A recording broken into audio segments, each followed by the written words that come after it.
So the economy continues to fall apart. Housing prices in certain areas have dropped like 20%. Many people are predicting recession. We are seeing mass layoffs in the housing market and crypto. But crypto's kind of obvious. We know they're getting laid off because they're getting just obliterated. But Joe Biden says it's a tremendous rebound. Or I'm sorry, it was The Hill. They said despite the rebound, people are still feeling the heat or whatever. And it's like, dude, it's massive inflation. There's talk of, I don't know if they did this today. The Fed was going to increase rates by what, like 0.75 or something like that. By 75, what is the number? Almost 1% or something like that. I mean, it's up to like 6.2 right now, something like that. It's going to go up. It's going to get crazy out there. And so now, I could not resist this headline. I've been hurt all day because you guys know I didn't work today or yesterday morning, but I really want to do the show, so that's why I was resting. And so I just said, Luke, what's in the news? And Luke was like, oh, that leftist congressman said there's going to be a civil war if the Republicans win the midterm. And I was like, that's our headline. That's exactly what Tim Pool wants. And no, but I thought it was a good kickoff because we've got protests in front of Kavanaugh's house. We've got the migrant caravan, 7,000 plus, heading towards the border. They say it's one of the biggest yet. We've got Elon Musk intervening, sort of, when libs of TikTok is getting death threats. And I guess now Twitter actually started banning these accounts. But all of these things obviously play into this massive divide. And I think when you see a congressman, member of the squad, say that the right has been radicalized, if they win, they're going to start, taking more power in federal government. And then he mentions, people who want a civil war, and that's what's at stake. So we're going to talk all about that stuff. And we're going to talk about what's going on in the border, especially with these fine young gentlemen who are down there. We got Jorge Hernandez. Good to see you guys. I'm enjoying the Great Reset. I think it's amazing. I think Joe Biden is doing a great job. And you know what? I think this Build Back Better agenda is just the perfect thing for our country. Just want to get that out of the way. So it's looking good, guys. We also got Jorge Ventura. Hey, it's good to be here. And like Drew said, Great Reset's going great. I'm excited to live in the pods and eat bugs. Right. Hear that, Media Matters? We're a good show. We are a great show, yeah. We just want to get that out of the way. Yeah. We got Luke. Orale, vatos. How are you guys doing? Okay, Media Matters. Right off the bat. I hope Media Matters stopped watching before Luke that sees one brown guy and wants I couldn't help it. Luke, you're invited to the carne I'm asada. a person of color, You so people. technically I'm Oh allowed my to do this. God. I come here with one very simple message. People will forget your words. People will forget your accomplishments, but people will never forget that you voted for Biden. Yes. If you like that message, it's on my t-shirt. You could get it on thebestpoliticalshirts.com and support me. Thank you so much for having me. Nah, screw that, Luke. And You need a t-shirt that says Orale Vatos with a picture of me and Jorge right on it. we're working on it right now as we're speaking. Oh my gosh. Muy bien, amigos. Gracias. Gracias, Luke. Thank you. How do we follow that? Yeah. No following This that. Tell guy me again. little Jesus. Spanish, Seamus. He's the PC police. I need people to speak like very slowly when they speak Spanish to me because I speak it better than I understand it, but that's how I am with English too. Yeah. I Wait, don't say know it what in anyone's Gaelic. saying. Excuse me? Do you just assume? Do you just assume that I You're can't? Irish. How Do many racist remarks know. are What? going to be Terrible. thrown Yes. at the guests on Yes. this show? This This show is is starting unbelievably on a offensive. great I know. foot. This is A horrible. lot of racism. So- living. My name is Seamus Coughlin. Oh my I have a gosh. YouTube channel called Freedom Tunes. We upload animated cartoons every single week, sometimes twice a week. We got some bangers coming out over the next 2 weeks. And I've also got a website I just launched, freedomtunes.com. You guys go over there, $5 a month. You are going to get extra content, an extra cartoon every week. You're also going to be supporting independent content, so we will not be as reliant on big tech and can also make jokes that won't necessarily fly on YouTube. Oh, nice. Freedomtunes.com. Cannot believe that I told this nice lady that I met today to tune into the show this evening, and Luke kicks it off.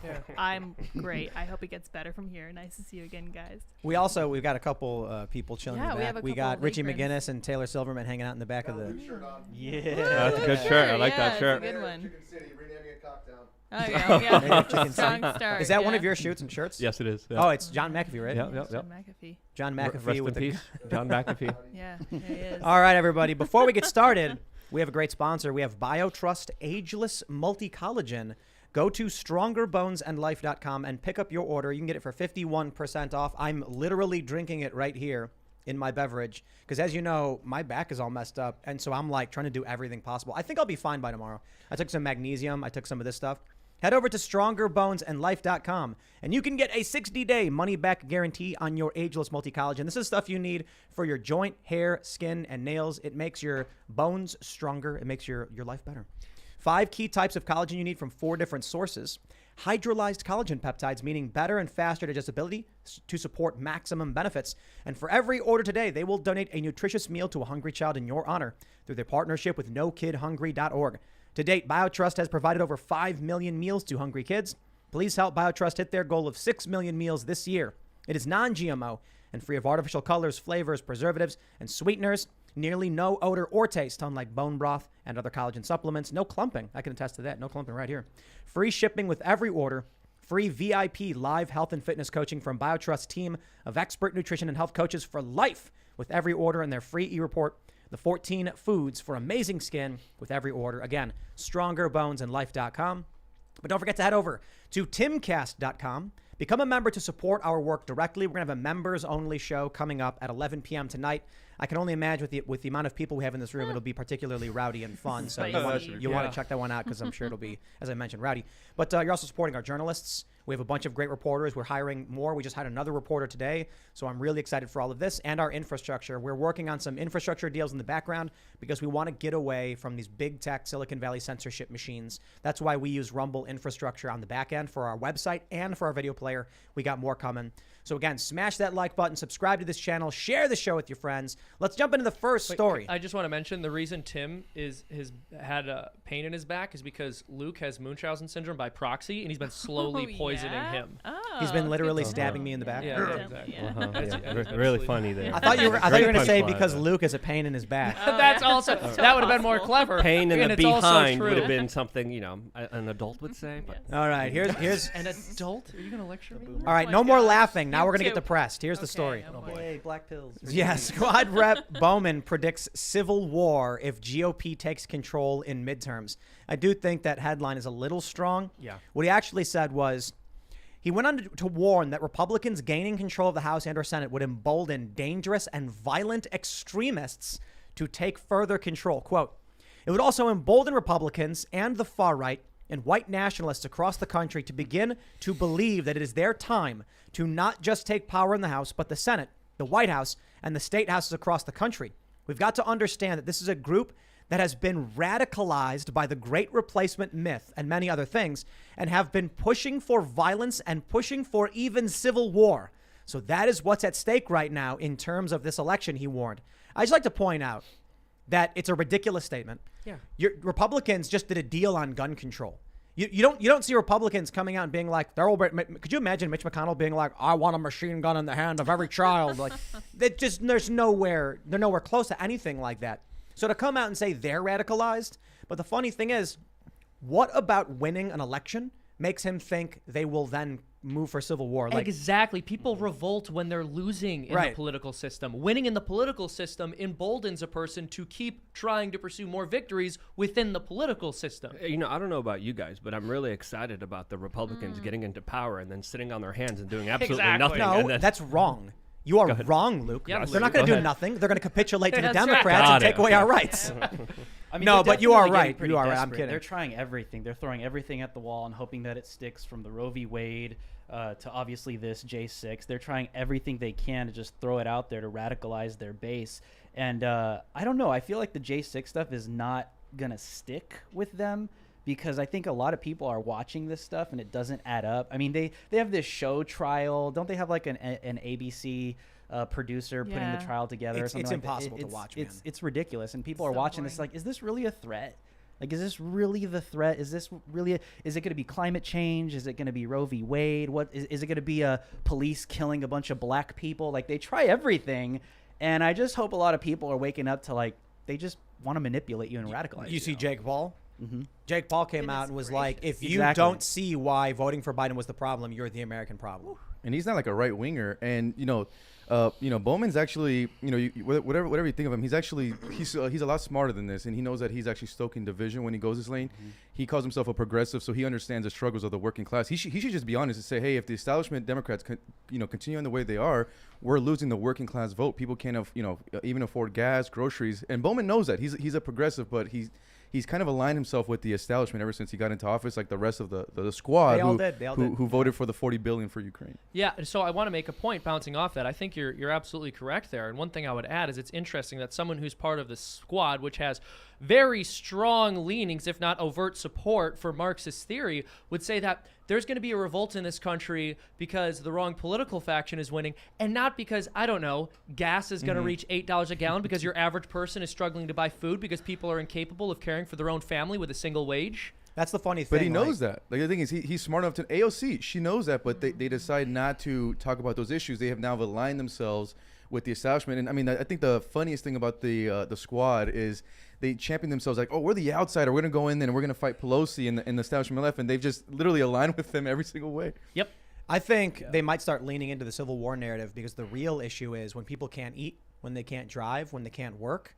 That's when you start seeing the breakdown. I forgot what it's called, but there's like an equation or whatever that when the cost of I think we talked about it before. Yeah, we did. When I the don't know cost what of it's goods called. reaches a certain point to the to the value of labor, then the system breaks. What's the quote? We're only 3 meals away from a revolution. Yeah, Oh, yeah. wow. I forgot Yeah, who yeah. said that, Very true. but someone will correct me in the comments That section. was But that was just it was the in Jurassic World Dominion. That's who said it. yes, sounds like, exactly. yeah. Yes, that's when we saw the movie together, and that's why it just came to my mind right now. Didn't But- invite me. but It was- we didn't. No, 3 meals That was a away good- from a revolution. Is that what you said? Exactly, and historically we have to understand whenever there's civil unrest, whenever there's a larger conflict, whether internal or external, it usually is fostered because of economic instability and chaos. This economic instability is being spurred on by deliberate decisions by the Biden administration that is literally shooting this economy in the foot, and this is going to prelude a larger conflict that's going to unfold in some kind of way because history dictates that this is going to happen because it always happens this way.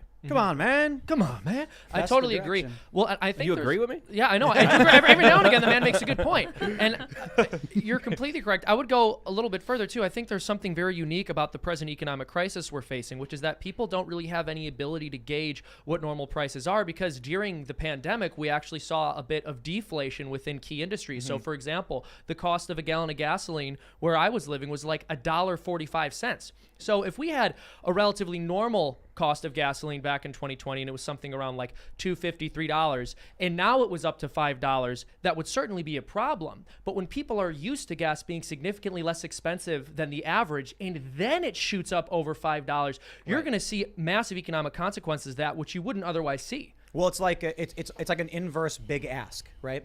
So here, this is the Trump method, right? I think he writes about this in The Art of the Deal. I haven't read it, but the idea is ask for like twice of what you want. So I'd be like, Drew, give me $100 for this, drink, and then when you're like $100, that's crazy. I'll say, okay, 50, and you're like, 50, that's half. Even though 50 is, you ask for way more than you want. This is an inversion of that where people get used to a real. I'll put it this way: if you were in a place that had $1.50 for gas, and it jumps to $5. You're looking at a massive increase.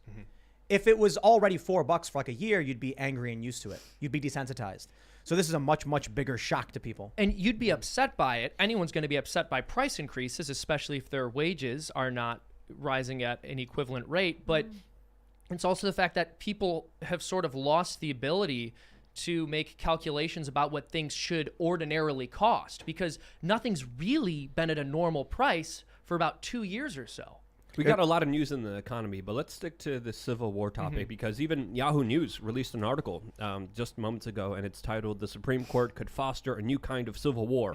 So this is conversation that's being normalized. I was warning about this for a couple years now. It's called the divide and conquer agenda, and I think it's important to understand right now because from my perspective, there's a bunch of ruling elites manipulating the left and the right to fight each other on cultural issues, on issues that I would even regard as petty in some instances, while we are getting screwed and literally robbed of our wealth and money and potential to have any kind of legitimate future for our children. So I think, this term, Civil War, you've been talking about it forever, Tim. I think is something that we should discuss further because I think there's a big potential for this. Well, I think we're in a new kind of civil war already. I've certainly talked about it. When you see the left go around destroying buildings in 2020, 5/29, never forget the leftist insurrection at the White House, where they tried tearing down the fences, they tore down the barricades, set fire to a guard post, and they tried to raze St. John's Church, the famous President's Church. And 150 officers get injured in these protests. That was an insurrection. The president was forced into a bunker, and they laughed at him for it. And how many For it. federal agents and But- officers of the law were injured there? 150. And Tim, I was but here, my point real quick, sorry, is just that Where's the hearings? Where are the arrests? Where's any Republican to come out and be like, look what happened here? Yeah, so when the federal government and law enforcement is only going after one group of people and the other faction is doing substantially more damage, yeah, okay, look. Some people say anarcho-tyranny, and I'm like, anarcho-tyranny is like criminals get away with it, but law-abiding citizens get arrested. This is something different. This is Antifa and far leftists go around smashing and destroying, and then the media and the government look away. And then you get a handful of like, what are this Patriot Front group that no one believes is real anyway, and no one cares about, gets arrested for simply going into a city. They get surrounded. They get a conspiracy charge. I mean, look, everybody thinks they're feds anyway, so I kind of thought it was funny. But if you're people in a truck and they surround you and arrest you just for that, I mean, you didn't do anything.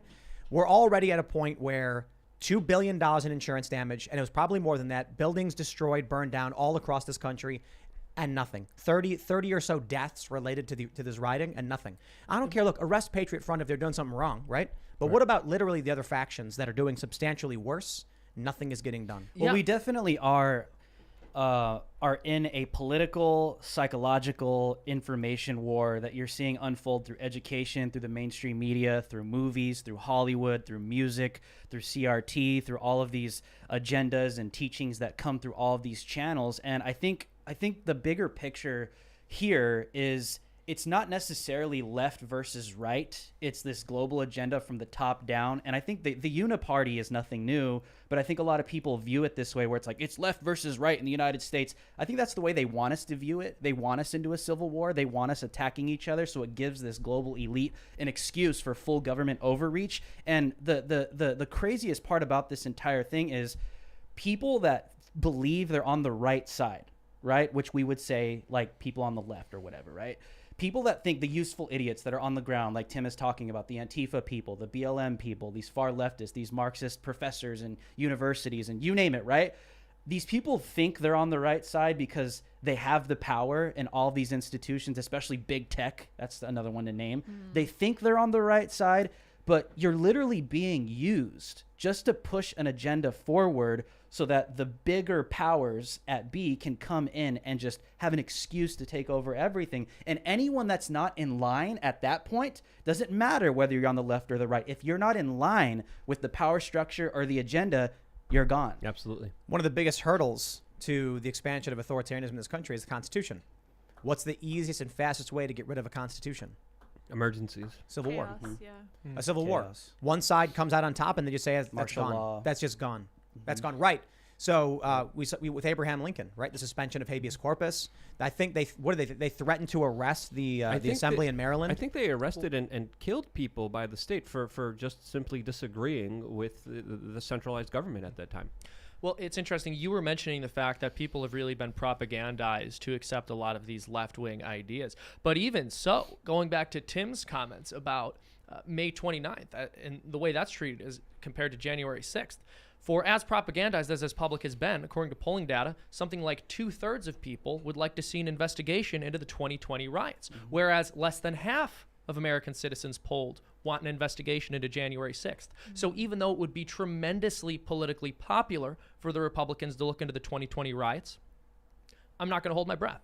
You know, Well, and what's uniparty, interesting about man. the 2020 riots and being there covering on the ground, the majority of the businesses that were burnt down were black and brown owned, immigrant owned. I was an intern for the Daily Caller, but my first night on the ground was actually 5/29, and I've never seen anything like that when they were attacking Secret Service. Now that night, I don't know if you guys remember, but I broke the story of, he was with Fox News at the time, Leland Vittert.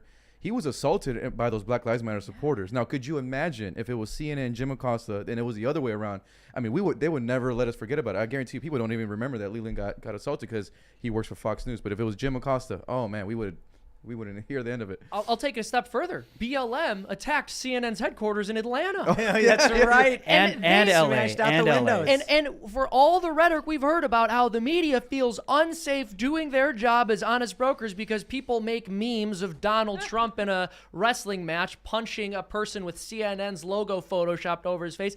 When BLM attacks them and is literally rioting at their front doors and breaking into their building, it's, well, come on, Mostly this isn't that peaceful. big of a deal. It's mostly peaceful. They were like, it is fine. We understand, Language we have- Dan heard. Language of the unheard. Yeah, remember yes, that yes. most. He's like, they are mostly peaceful, and the police station's on fire behind him. Yeah. Iconic. It was even iconic during the riots of like black business owners having to put signs saying this is black owned, like Yeah. don't burn me down. And I know Drew, you remember this when we were in Kenosha, all the apartment buildings having to put signs saying, "Hey, kids live here, please don't burn it down." That was They the did most it eerie. again right before the trial, the Rittenhouse trial. When I went out there, I was driving down those same streets, and the same signs were out there. There was like this senior citizen home that was like, "Hey, old people live here. Yeah, They well, don't we want to be burnt down." and My killed." favorite was those college kids that were cheering on the BLM protest, and we're like, "Yeah, Oh, then- go then they- guys!" And then they got a brick through the window. They're like, "Oh, we're with you!" And they kept throwing more bricks, and I'm like, "This is the true reality of the consequences that people don't realize that they have to deal with." Let me pull up this story. We got this from Timcast.com. House passes bill to protect family members of SCOTUS justices. 27 Democrats voted against it. So, of course, you guys have heard they're protesting in front of Kavanaugh's house. This is a continuation of that story. They decide to protest in front of justices' homes. It's illegal to do so. An activist organization publishes information showing people how to get to these homes, which I'm assuming, is also illegal. The federal government says nothing. They're not going to intervene. And then Jen Psaki comes out and says, well, we certainly encourage this. They're still defending it. A dude shows up to kill Kavanaugh. They say, okay, well, we're going to arrest that guy. And now people are still protesting. I watch these videos of people marching in front of the homes of Kavanaugh. And there's statements coming from the neighbors. The neighbors said, after what happened especially, we don't know who these people are. Mm-hmm. We don't know what's going to happen. And we're supposed to just live this way? Mm-hmm. No, they should be arrested. I could not imagine that. I want you all to imagine this. Like, remember what happened to Tucker Carlson? They went to his house, were banging on his door, and his wife had to hide in the pantry. Mm-hmm. Now they want to take your guns away? Yo, when they've got people burning down your businesses, coming to your home and threatening you, and it's happened that they've gone to people's houses on numerous occasions, and now they're saying take away their guns, red flag laws. Let me tell you something. You can't even call the police, Tim, because they're going to wait outside for 40 minutes. Well, sure, Right. but in Wisconsin, there was a group of Black Lives Matter activists. They thought some girls had been kidnapped. They showed up to this house where they thought the kidnapping happened, and they set fire to it. The fire got put out by, I think, emergency services. They set fire to it again. This same group of people went in front of another guy's home because apparently had an altercation with a neighbor. They called him racist. So you've got these same people. Everybody knows they were involved in arson. Someone was. And so he brandishes a shotgun through his window. The police come and arrest him. Mm-hmm. Now, look, people outside in front of your home, he felt threatened. There's an argument about whether or not he should have brandished a weapon. I mean, he's in his own home and he's making a warning. And so they said you can't point a weapon at people. But then it's a question of if these are people who have set fire to a house and they're in front of your home and you're defending yourself, like, how would you, like, imagine this. Someone's coming to your property with violent intentions and you're like, I can't point my weapon at them until after they attack you. Mm-hmm. So again, I don't like the conflict. I don't like that he did it. The point is, here's what's going to happen. You will be in your house. Activists and protesters and extremists will show up and they'll scream at you. And then when you say, like, back off, we are armed, they'll call in a red flag. Mm-hmm. And they'll say he's a crazy guy with a gun, and the cops will show up and say, hand over your guns. I warned about this in 2018. I said it's only a matter of time because we were watching the police not do anything. When one of these a group of people will show up to your house, and this is what I was talking about with Tucker Carlson. Here's what will happen, because I've watched this happen in real time. You guys have probably seen this too.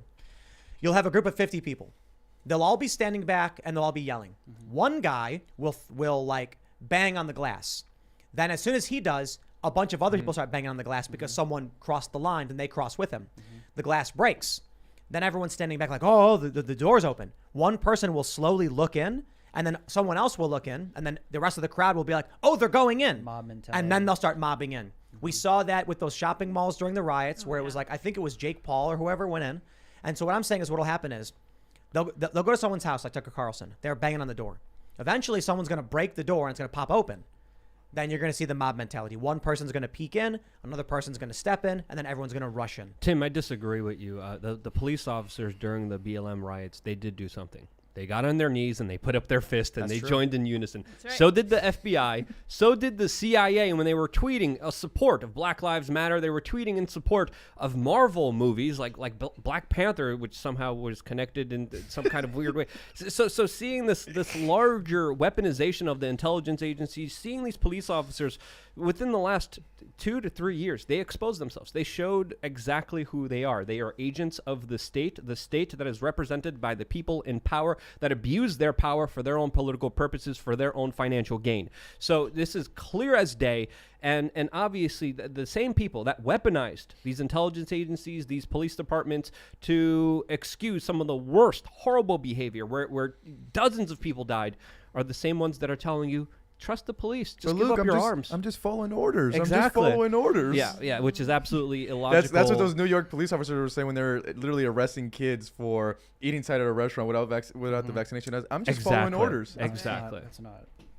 You know. It's horrible. I mean, you take a look at, but that's by design. That gets pushed by this agenda because you have these politicians like the story that we're talking about calling civil wars among us, accusing political opponents of a civil war that's going to be sparked by them. I think Chuck Schumer literally called out Kavanaugh in a video, and I'm paraphrasing. He said, "You're going to feel the wrath, or you're going to feel the pain, or the whirlwind, or something like you that." have unleashed. Right. But they see. Here's the thing: is I think a lot of people that may not be politically invested, they don't really look into this stuff as much as we do. We're like obsessed. We're just waiting and waiting and waiting. But the average person is just watching this and maybe thinking like, this is just happening. It's just happening. Here we are in American history where something is happening. It's not by design. It's not intentional. There's just these political opponents that are against each other. But people need to understand these people know what they're doing.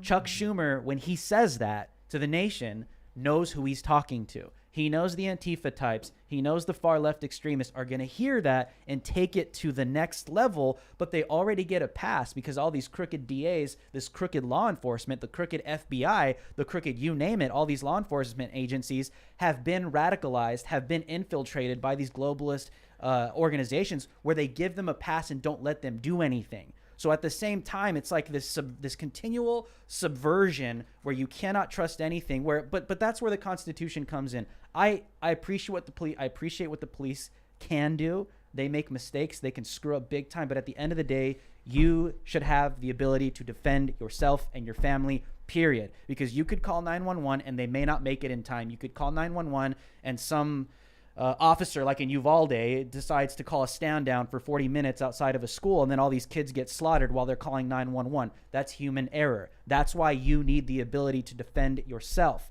But this is why Joe Biden is coming out and saying the Second Amendment is not absolute. It was not meant to be absolute. It is the perfect storm. Like I said, they're trying. They need something, Luke. It might if be it's not the gun grab, if it's not Roe v. versus Wade, if it's not climate change, they're I don't know. What do you guys think? What do you guys think is what they're just really going kind with of right now? like Luke said, is they want you focused on the culture war while they just destroy Your class freedoms. warfare. And right now, to be honest, like I think inflation is a gift for the GOP if they could take advantage of it. If you guys even look at the polls right now, Joe Biden with Hispanics is record low. With Hispanics, it's the lowest. They're at 26%.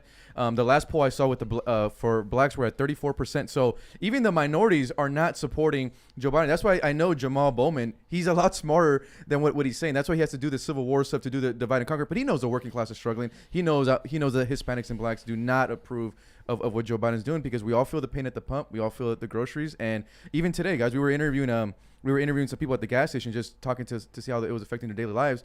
And one woman mentioned to us that she said, "Hey, everything is up and I'm still getting paid the same." And I think that's how, that relates with every American. Well, that's part of the goal. So Yeah. I'm not so convinced that there's a larger agenda. Like, I don't think there's a group of people who said by 2050 we want these things. Now, we do know there is like the 2030 agenda. Like, there are literally groups of people like Davos. What I mean to say is, I think when it comes to the political powers and the corporate powers, some of these groups have ideas of what they want to see the future like, but they're mostly focused on the here and now. And that is, what can we do to reduce consumption? Joe Biden and the Democrats have literally said they want to do this. Joe Biden has literally said he wants to transition off fossil fuels. So when you see them take these actions that transition us away from fossil fuels and make everything harder and more expensive, I mean, they told you they were going to do it. So there may be... He literally told the nation that food shortages are coming. That's right. I don't know, Drew. Here's what I want to clarify. They're probably looking to the future and saying, here's what I want the future to look like. But what I mean is most of their actions are based off of what are we doing today? So Joe Biden today will say, what's going to get people to stop spending money, what's going to get production to go down. There's too much garbage. There's too much pollution. These are the environmentalists, the climate change people who have literally told you they're going to do it, and now it's happening. I mean, there's a lot of pawns in that particular game, but there's also a lot of shot callers. So I think we should understand it in both of those different perspectives because they both play a very important role here.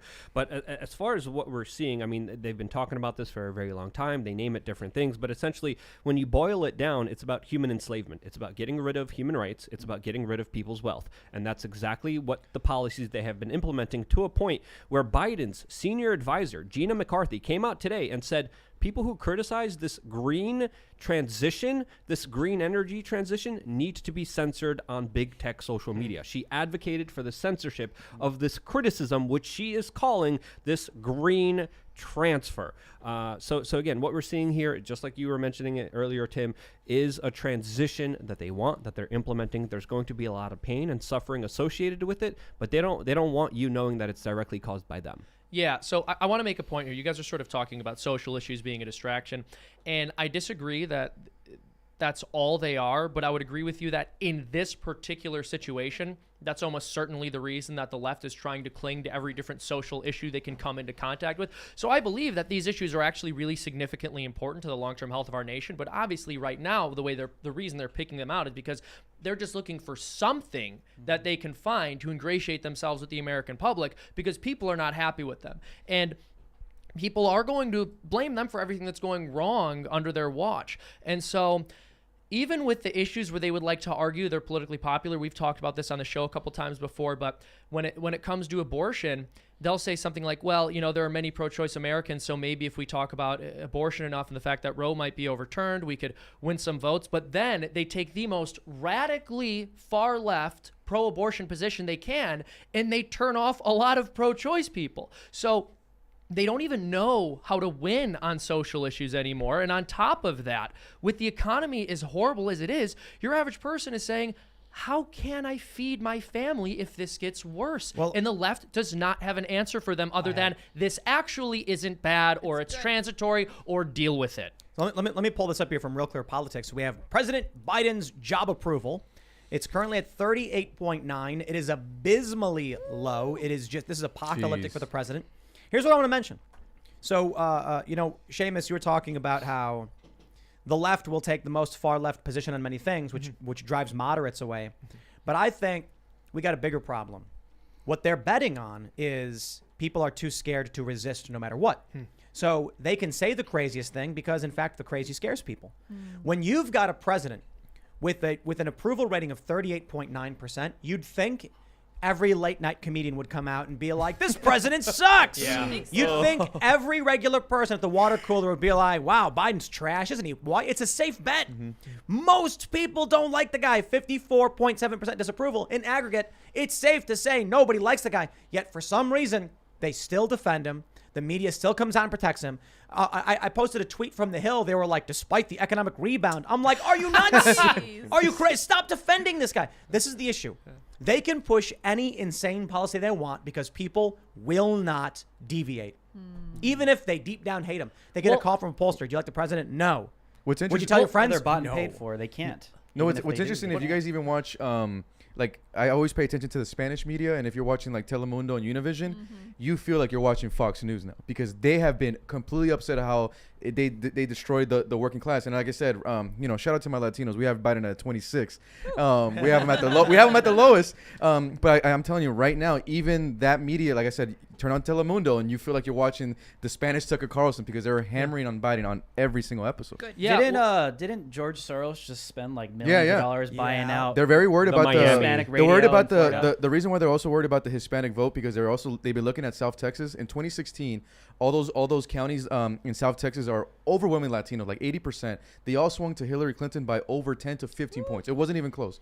Fast forward to 2020, every single county has swung to the GOP off the issue of the border. Now, the Latino base down in South Texas is fascinating, because you go down there, they do want a wall, but at the same time, they'll probably vote for a $15 minimum wage. They'll probably vote for a Medicare for all. It's really true working class. But I think the the Dems are looking at what's going on and how fast they're losing that Latino vote, and they're very worried about that. You had And me they're at going, George. let's You had call- me at George Soros, and I mean, he's going against DeSantis in Florida heavily as well. That's another important aspect. Go ahead. The Democrats are going, we're losing the Mexican vote. Let's call them something they hate. Latinx. You guys are Latinx now. But this I is love actually it. part I of love why it. I do think social issues are very important. The Democrats know that they are at risk of losing the Hispanic community. So what they're trying to do is erode the Hispanic family as much as they possibly can so they can get them dependent upon the welfare state. And the way to do that is to break down gender norms and barriers. And Latinx and terms like that are an emblematic way of doing so. I just want to pushing add for for like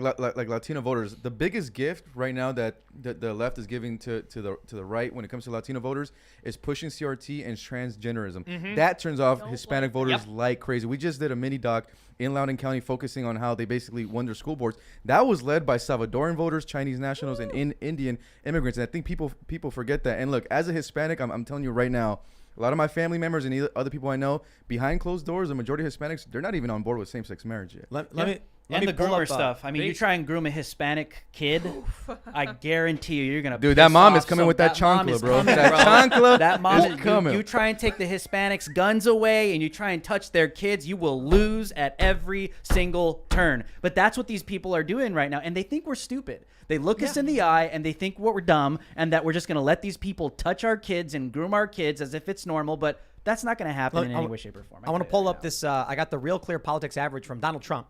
Oh, nice. What do you think Donald Trump's approval? Well, you can see it now, I guess. His approval rating after January 6th, it dropped to 39.3 Wow, that's pretty from 43.7. Now, full disclosure, Donald Trump's lowest point was, I believe, 37.2 or 37. So it was very low at one point. But what I'm saying is, after January 6th, Trump's approval rating is 39.3.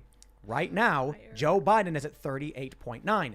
When the Democrats come out and say January 6th, I'm like, Joe Biden right now is less popular than Trump was after that. Why are you thinking that's going to do anything for you? It's the economy, stupid. You're a bigot, Tim. Yeah. Just for No, that. it's, You're a bigot. it's like, look at the polls. No, he's right. It's the When economy. Trump did this, I shouldn't say when he did it, from their perspective, it was fresh in the mind. It just happened. Trump was still more popular than Biden is now. Well, and That's I insane. think, And that- well, but why lean on that messaging? crazy if it's- exactly. But I think that there's a clear reason for it, right? So the argument that the left makes about what was being done to the Capitol by the right on January 6th is what the left is actually doing to every American household right now. They are destroying people's ability to survive and provide for their families. This is what you need. You need a video where, like, make a cartoon of Joe Biden, Pelosi, and Schumer, like, breaking into people's homes, like, climbing the barrier and, like, waving flags, and, like, regular people are having their stuff stolen from them. That's it. Well, and inflation's the hidden tax, right? You print a bunch of money, and then the working class person who isn't invested in a bunch of assets and stocks, their savings are totally devalued. And all the people in the gigantic corporations who got the interest-free loans, they get to suck as much value out of the system as possible. And then everyone else's currency is devalued. Everyone else's money loses its value. And that's what they did to the American people. Well, That's let a me just fascinating poll. get this out of the way real quick because we need to appease and please the cult. So here is our plug. We just want to make sure that we worship Ukraine. We want everyone to know here that the answer to all of these problems is to give more billions of dollars I to think Ukraine. they deserved 80 billion. I think they deserved 80 billion. Only 80? You're a bigot. Take all my money. Take all my money. Everything I have. Just give it to Ukraine because that's gonna fix our problems. Luke. How much do you think they should get, Jorge?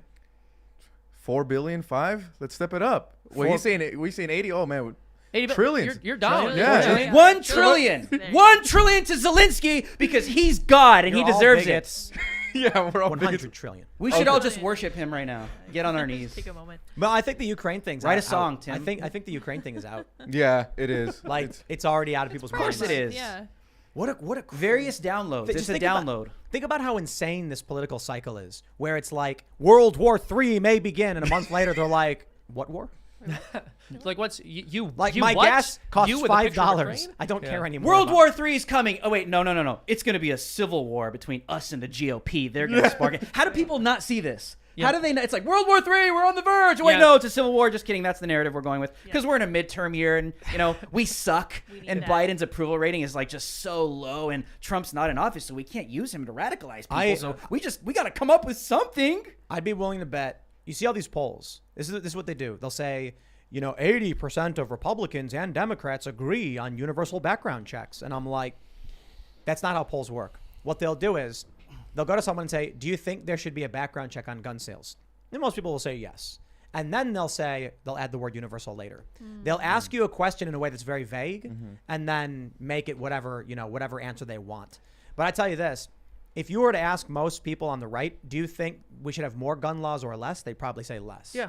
Where are the Republicans who are negotiating with Democrats on gun access? It doesn't exist. The Republican Party, Democrats go on the speed limit. I agree. So when they win, there's no civil war when the GOP win. Well, actually, Yeah, I mean, Mitch McConnell's not charging into battle, right? If there's a civil war, he's not like, but "Well, maybe Jamal was right, because maybe what happens is Republicans win, and then everyone on the right's like, "Yay!" And then Mitch McConnell goes, "Now we're gonna do nothing," and then you get a bunch of really Lose angry it. people on the right who are just like, "I'm done. I'm not participating anymore." But I can see the that. thing is, they can't distinguish between the two groups, right? So to them, anyone who is to the left of them is an evil, bigoted, irredeemable fascist. And so whether you're talking about Mitch McConnell or someone who like actually is conservative and isn't really being represented by him, they're all in the same camp. So in their mind, well, of course they're all going to be on the same side because they're all on the bad team. I mean, Cocaine Mitch literally killed the presidential election for Trump when he came out and said, all those Georgia voters, if you guys remember in that Senate race, they wanted those at that time that 2K check.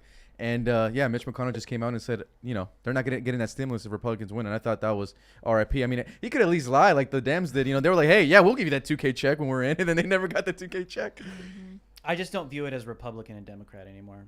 I think it is. I mean, as a young kid, that's how you're raised to view things, and you start to view politics like that. But this agenda is on both sides. You're seeing it. People like Mitch McConnell are bought and paid for by China. That's freaking obvious. So a lot of this stuff makes sense when you see where their money's coming from. Where With his I cargo don't shipping even, I company. don't even look at their values, their political, what they run on, or anything like that. It's like, what are they doing? And What one are of the these things too, people Drew, actually doing? is like a lot of Selling out Republicans. America. Yeah, a lot of Republicans come out and be like, Unit party. I'm gonna fight big tech and break it up. And then you look at like their donations. It's like you're literally owned by Silicon Valley, bro. Let me show you guys this poll. This is Civics.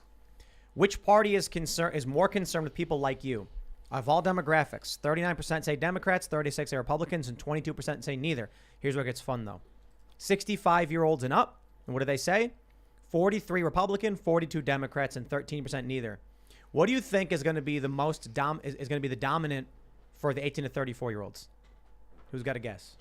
I think neither. 18 to 34-year-old. It's actually Democrats. Oh, wow. But neither is number two at 31%. 31% of people aged 18 to 34 say neither party is more concerned with people like me. But guess what? That doesn't just mean Republicans. These are young progressives and young conservatives. Everybody. So Republicans are losing either way at 26%. But you've got Democrats, 18 to 34-year-olds say Democrats. Republicans, conservatives, libertarians, moderates, terrible at messaging. It's got to change. I mean, Well, when I see this, it's a perfect opportunity for the populist left and the populist right to unite. Yeah, we can't agree on every single thing and not all the cultural and social issues, but at least on the working class issues. I don't think so. The populist left and right are the core of what the fight is. So it's mostly the younger generations, and overwhelmingly they support political assassination and revolution, according to the SPLC at least. The older crowd disagrees with each other, but they very much believe in we'll just win next year. We'll win at the next election. What we're seeing now with young people, some dude showed up to Kavanaugh's house trying to kill him, kidnap him and kill him. And that story was like on page 30 for the New York Times. I mean, they put that thing on the back burner. that's scary, isn't it? Horrible. So you can see what's going on right now. And this is why they this Jamal talks about civil war. It's like, well, look, he's not necessarily wrong. But you got to think about it from the real perspective, not his perspective. And that is when you have a dude literally try to kidnap or prepare, plan, and try to execute the kidnapping and assassination of a sitting Supreme Court justice. And his family. Because of Roe v. Wade Roe and Casey potentially getting overturned. The protesters who are in front of his house hold the exact same views as him, and the government protects those people. Not the guy with the murder. He got arrested and charged. But the people who are in front of his house, basically a threat. The federal government is defending people breaking the law for political terroristic purposes. Why would any young libertarian, moderate conservative think that they have a chance? I think there's an opportunity if people can win in the primaries. And you're seeing a lot of Trump's picks are winning, so we'll see what happens after this November. But I think this 31% neither is particularly dangerous. That's showing that regular people are like, the system is broken. I'm not playing this game anymore. Where does that go? I think a lot of people that watch this show are probably in that category. I mean, I think when you see this stuff happening, people that are actually paying attention, that's kind of where you land. You see what's happening with the left, and you're like, yeah, I'm not down with, killing babies outside of the womb. And you take a look at what's happening with conservatives and Republicans, and you're like, yeah, I don't like how they're trying to take my guns, and you guys aren't doing anything about it. So I think that's how you end up in this place, which could be actually is a good thing. Because it brings people back to a place where it is just more of independence, I would say, for sane-minded thinking people. But if the more extreme part of that percentage is probably going to go more towards revolution. So it like you say, Tim, I think it's a very interesting time to be alive to see where this goes. Well, I want to mention this. You're sort of mentioning, you said you don't really see a difference between the Democrats and Republicans. And when it comes to elected leaders, I completely agree. I still believe that there are very firm lines drawn between the left and right, and that these terms are significant and important. But part of what I find really fascinating is that the one issue which I have found is tremendously popular among people both left and right, or at the very least was more popular prior to Ukraine, was opposing foreign intervention. And yet, when you look at the Republican and Democratic parties, they both almost always support it. And so when you have one issue where people on the left and right actually tend to agree, the Republican and Democratic Party are on the exact opposite side of that issue. Never forget 529. Never ever. We need to have those 529 hearings. That's right, we do. Yeah. But we act unironically, we do. But there are some things that do bring us together. Hatred for the Uvalde Police Department. Yes, that's true. That one does, yeah. Jeffrey Epstein. That's another one that brings people together, because these are the core issues that highlight just the corruption of the state, the corruption of authority, and why you should never entrust people with your safety, with being able to protect yourself as an individual. Yeah, but hold on, right? Many of these people on the left who were acting shocked about Epstein defended and voted for Hillary Clinton. They defend and vote for the establishment. They come out and they're like, yeah, we know about, him flying on that plane all those times, but, vote for his wife. But they make the same argument about Donald Trump, saying that Epstein and Trump were wingmen, that they were together, that they were partying since the 80s. So from their point of view, they're bringing that up as well. Well, from their point of view, they're wrong. Because while you certainly do have the hardcore MAGA types, you also have people saying DeSantis over Trump. You have people on the post-liberal, libertarian, right, moderate, or whatever are saying, yeah, maybe it's not Trump. Maybe it's a DeSantis. On the left, they're like, the machine should be protected. So when they come out and they say Epstein was bad, I'm like, you don't believe that. You support everyone. You're defending big corporations. You're defending unaccountable big tech, revolving door policies.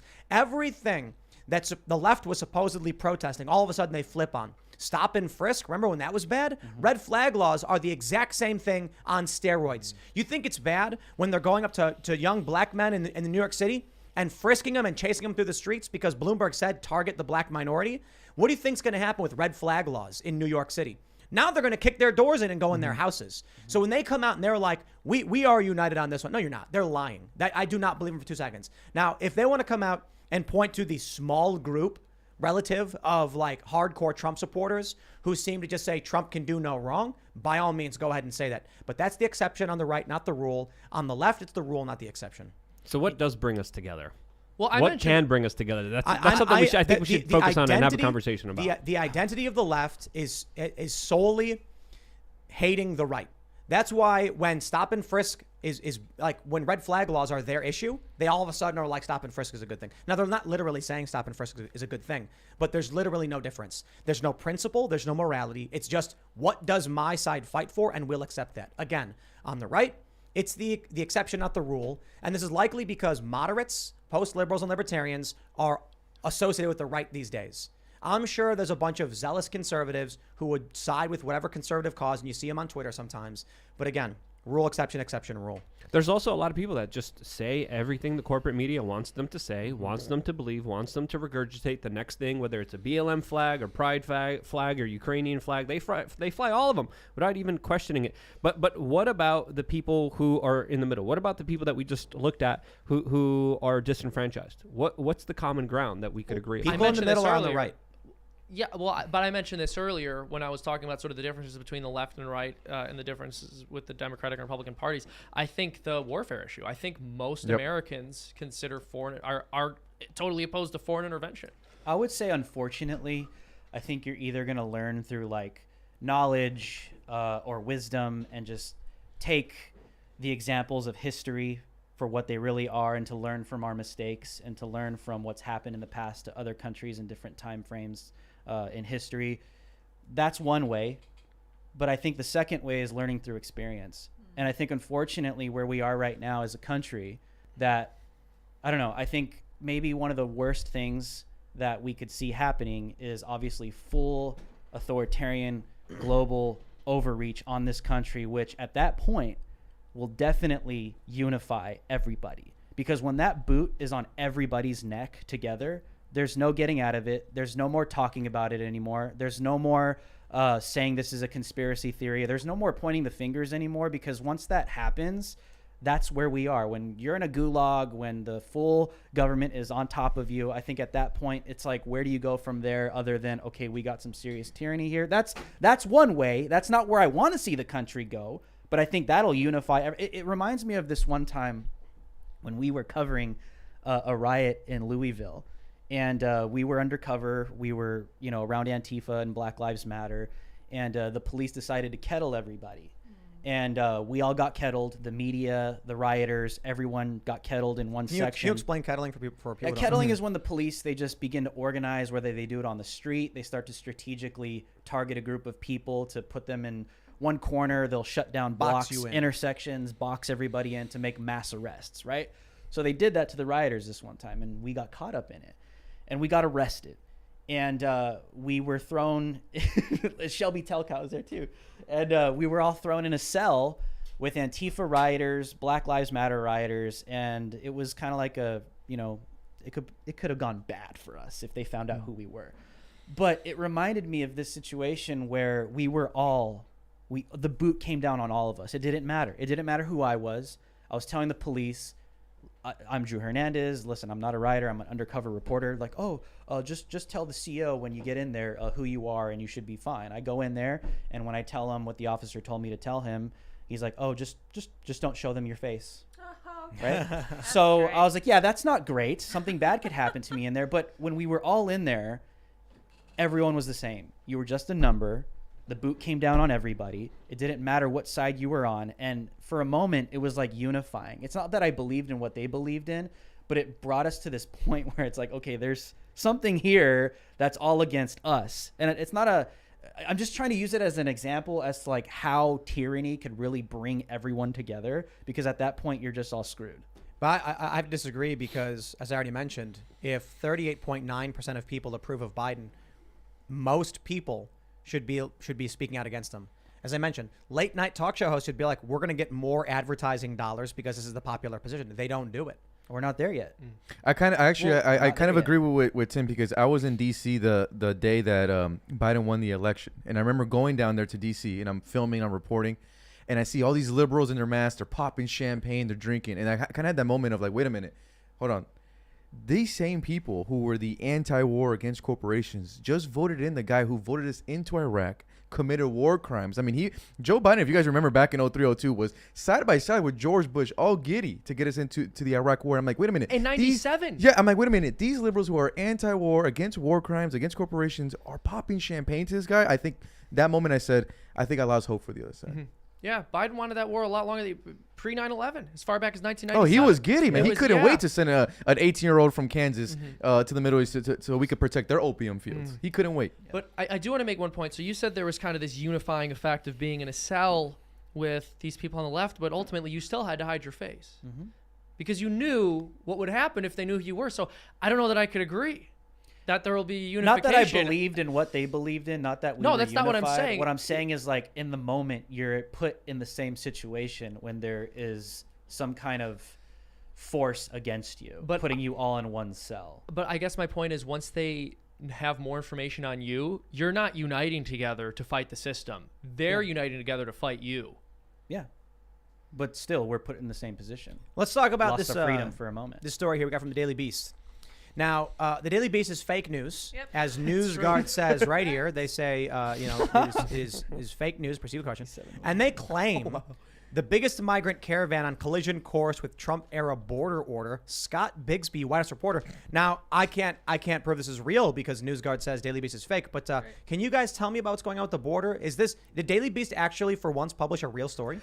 So I mean, what I could say about the caravan, I'm speaking with some sources in Mexico. So the caravan right now is between 10,000 to 15,000 people. Now the reason why we always see caravans and kind of rolling in the kind of these mass groups is because they're technically not allowed to travel legally through Mexico. So that's why they kind of go together like that. They could overpower authorities.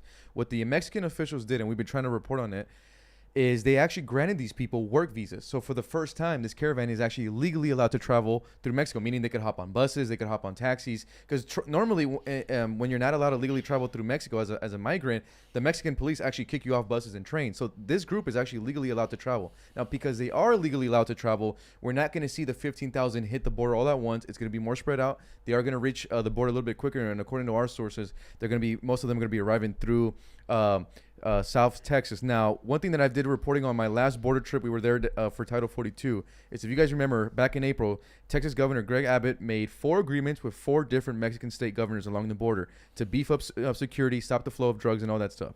Ever since then, Abbott has gone on and touted that agreement as a success.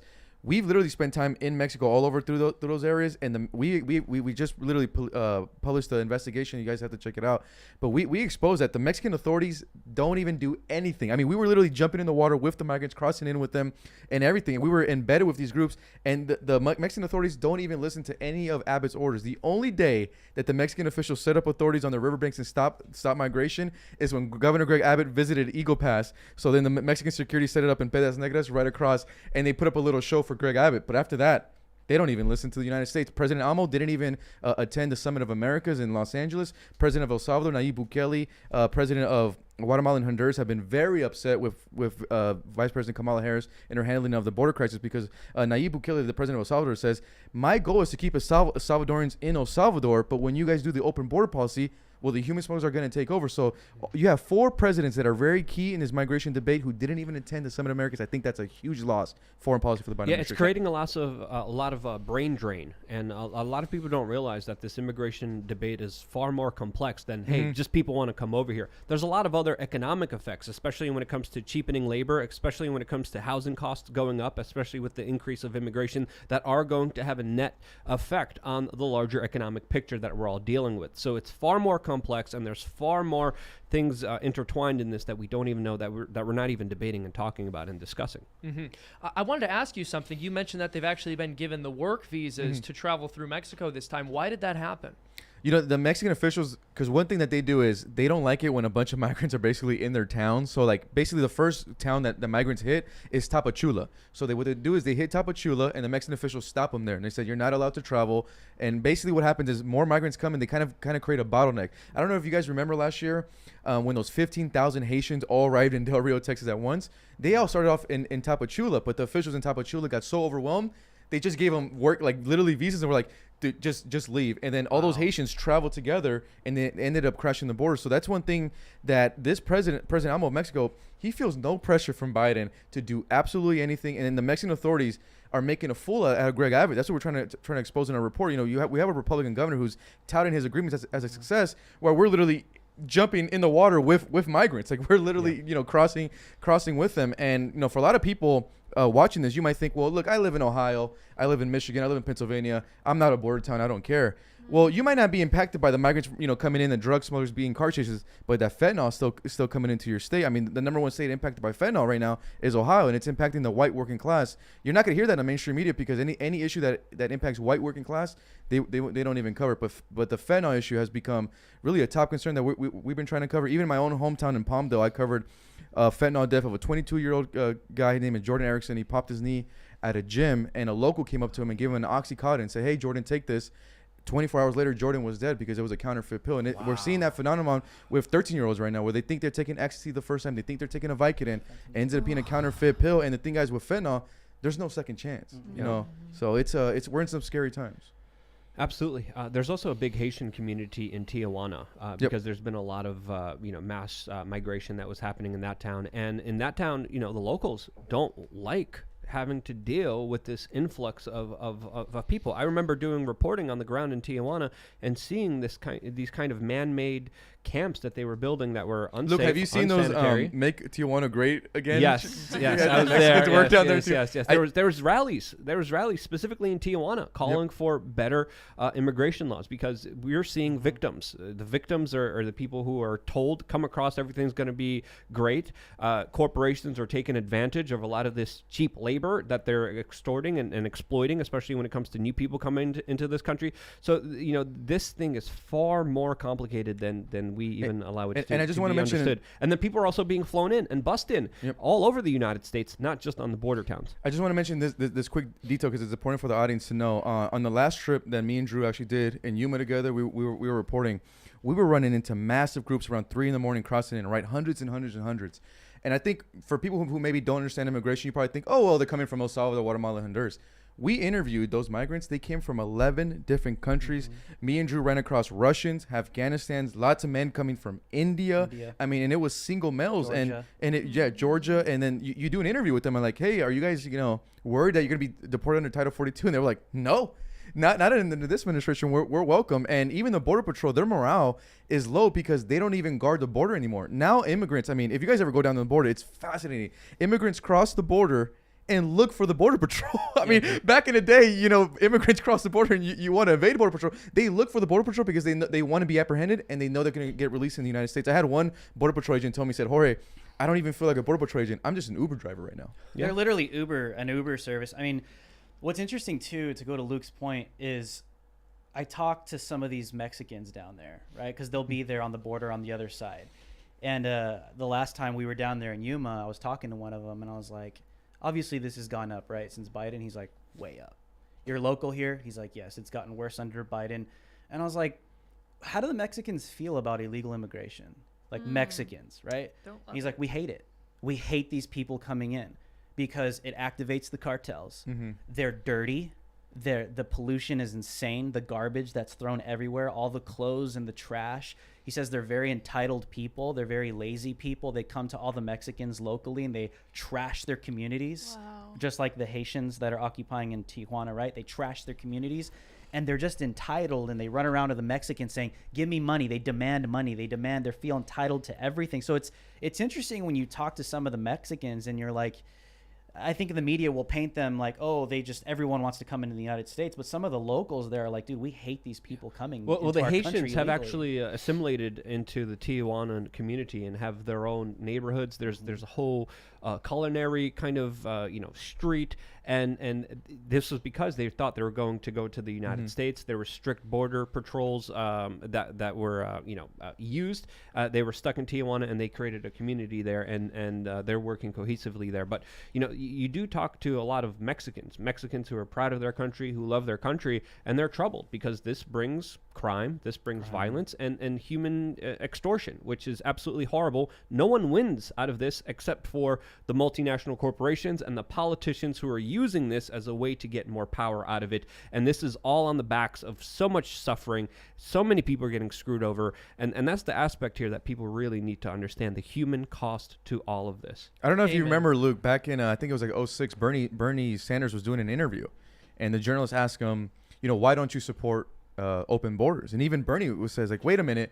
Why would I support open borders? That's what the corporations want. That's like a Koch brothers. Yeah. And right there, the journalist was like, "Oh my God, this progressive." And I mean, even Bernie knows. But I mean, now he won't say it because of how kind of crazy the left has got there. But even Bernie knew.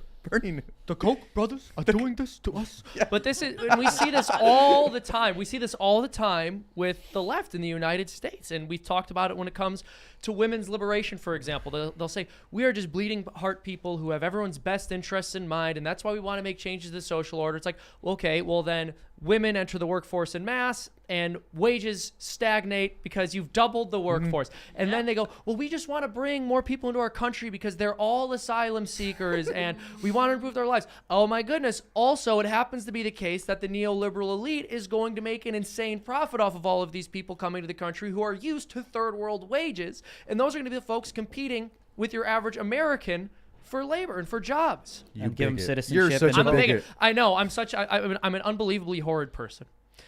Bernie Sanders is just funny to me because he's out of Vermont, right? Pretty sure. Yeah. Yep. And in Vermont, they have some like really great gun laws. He was do, and yeah. he Some of the best. was against gun control for a And while. now he's like, I think this bipartisan bill doesn't go far enough.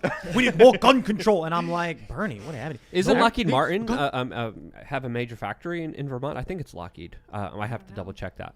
He goes, no one needs guns except the cartels to bring those asylum seekers over. Those are the only people who need guns. And if you're gonna cross illegally, just wear your mask and stay 6 feet away from the border patrol.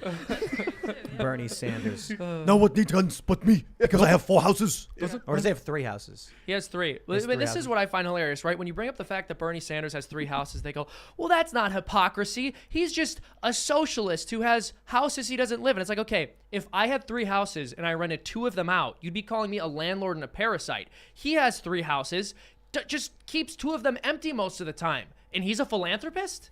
Yeah, what about all the it's migrants? evil What about all the homeless all people? the homeless Yeah. migrants. Yeah. I just think Put it's the migrants in hilarious. there. No, I just think it's hilarious that owning a house and making use of your capital by renting it out to other people so someone who can't get a mortgage is able to live there is evil and makes you a parasite. But having extra houses and just keeping them empty in case you want to go there on a whim is perfectly moral and ethical. And how dare you even question the fact that that's how Bernie Sanders lives while calling himself a socialist? We need to get each some. according to his wants. Yes, That's right. exactly.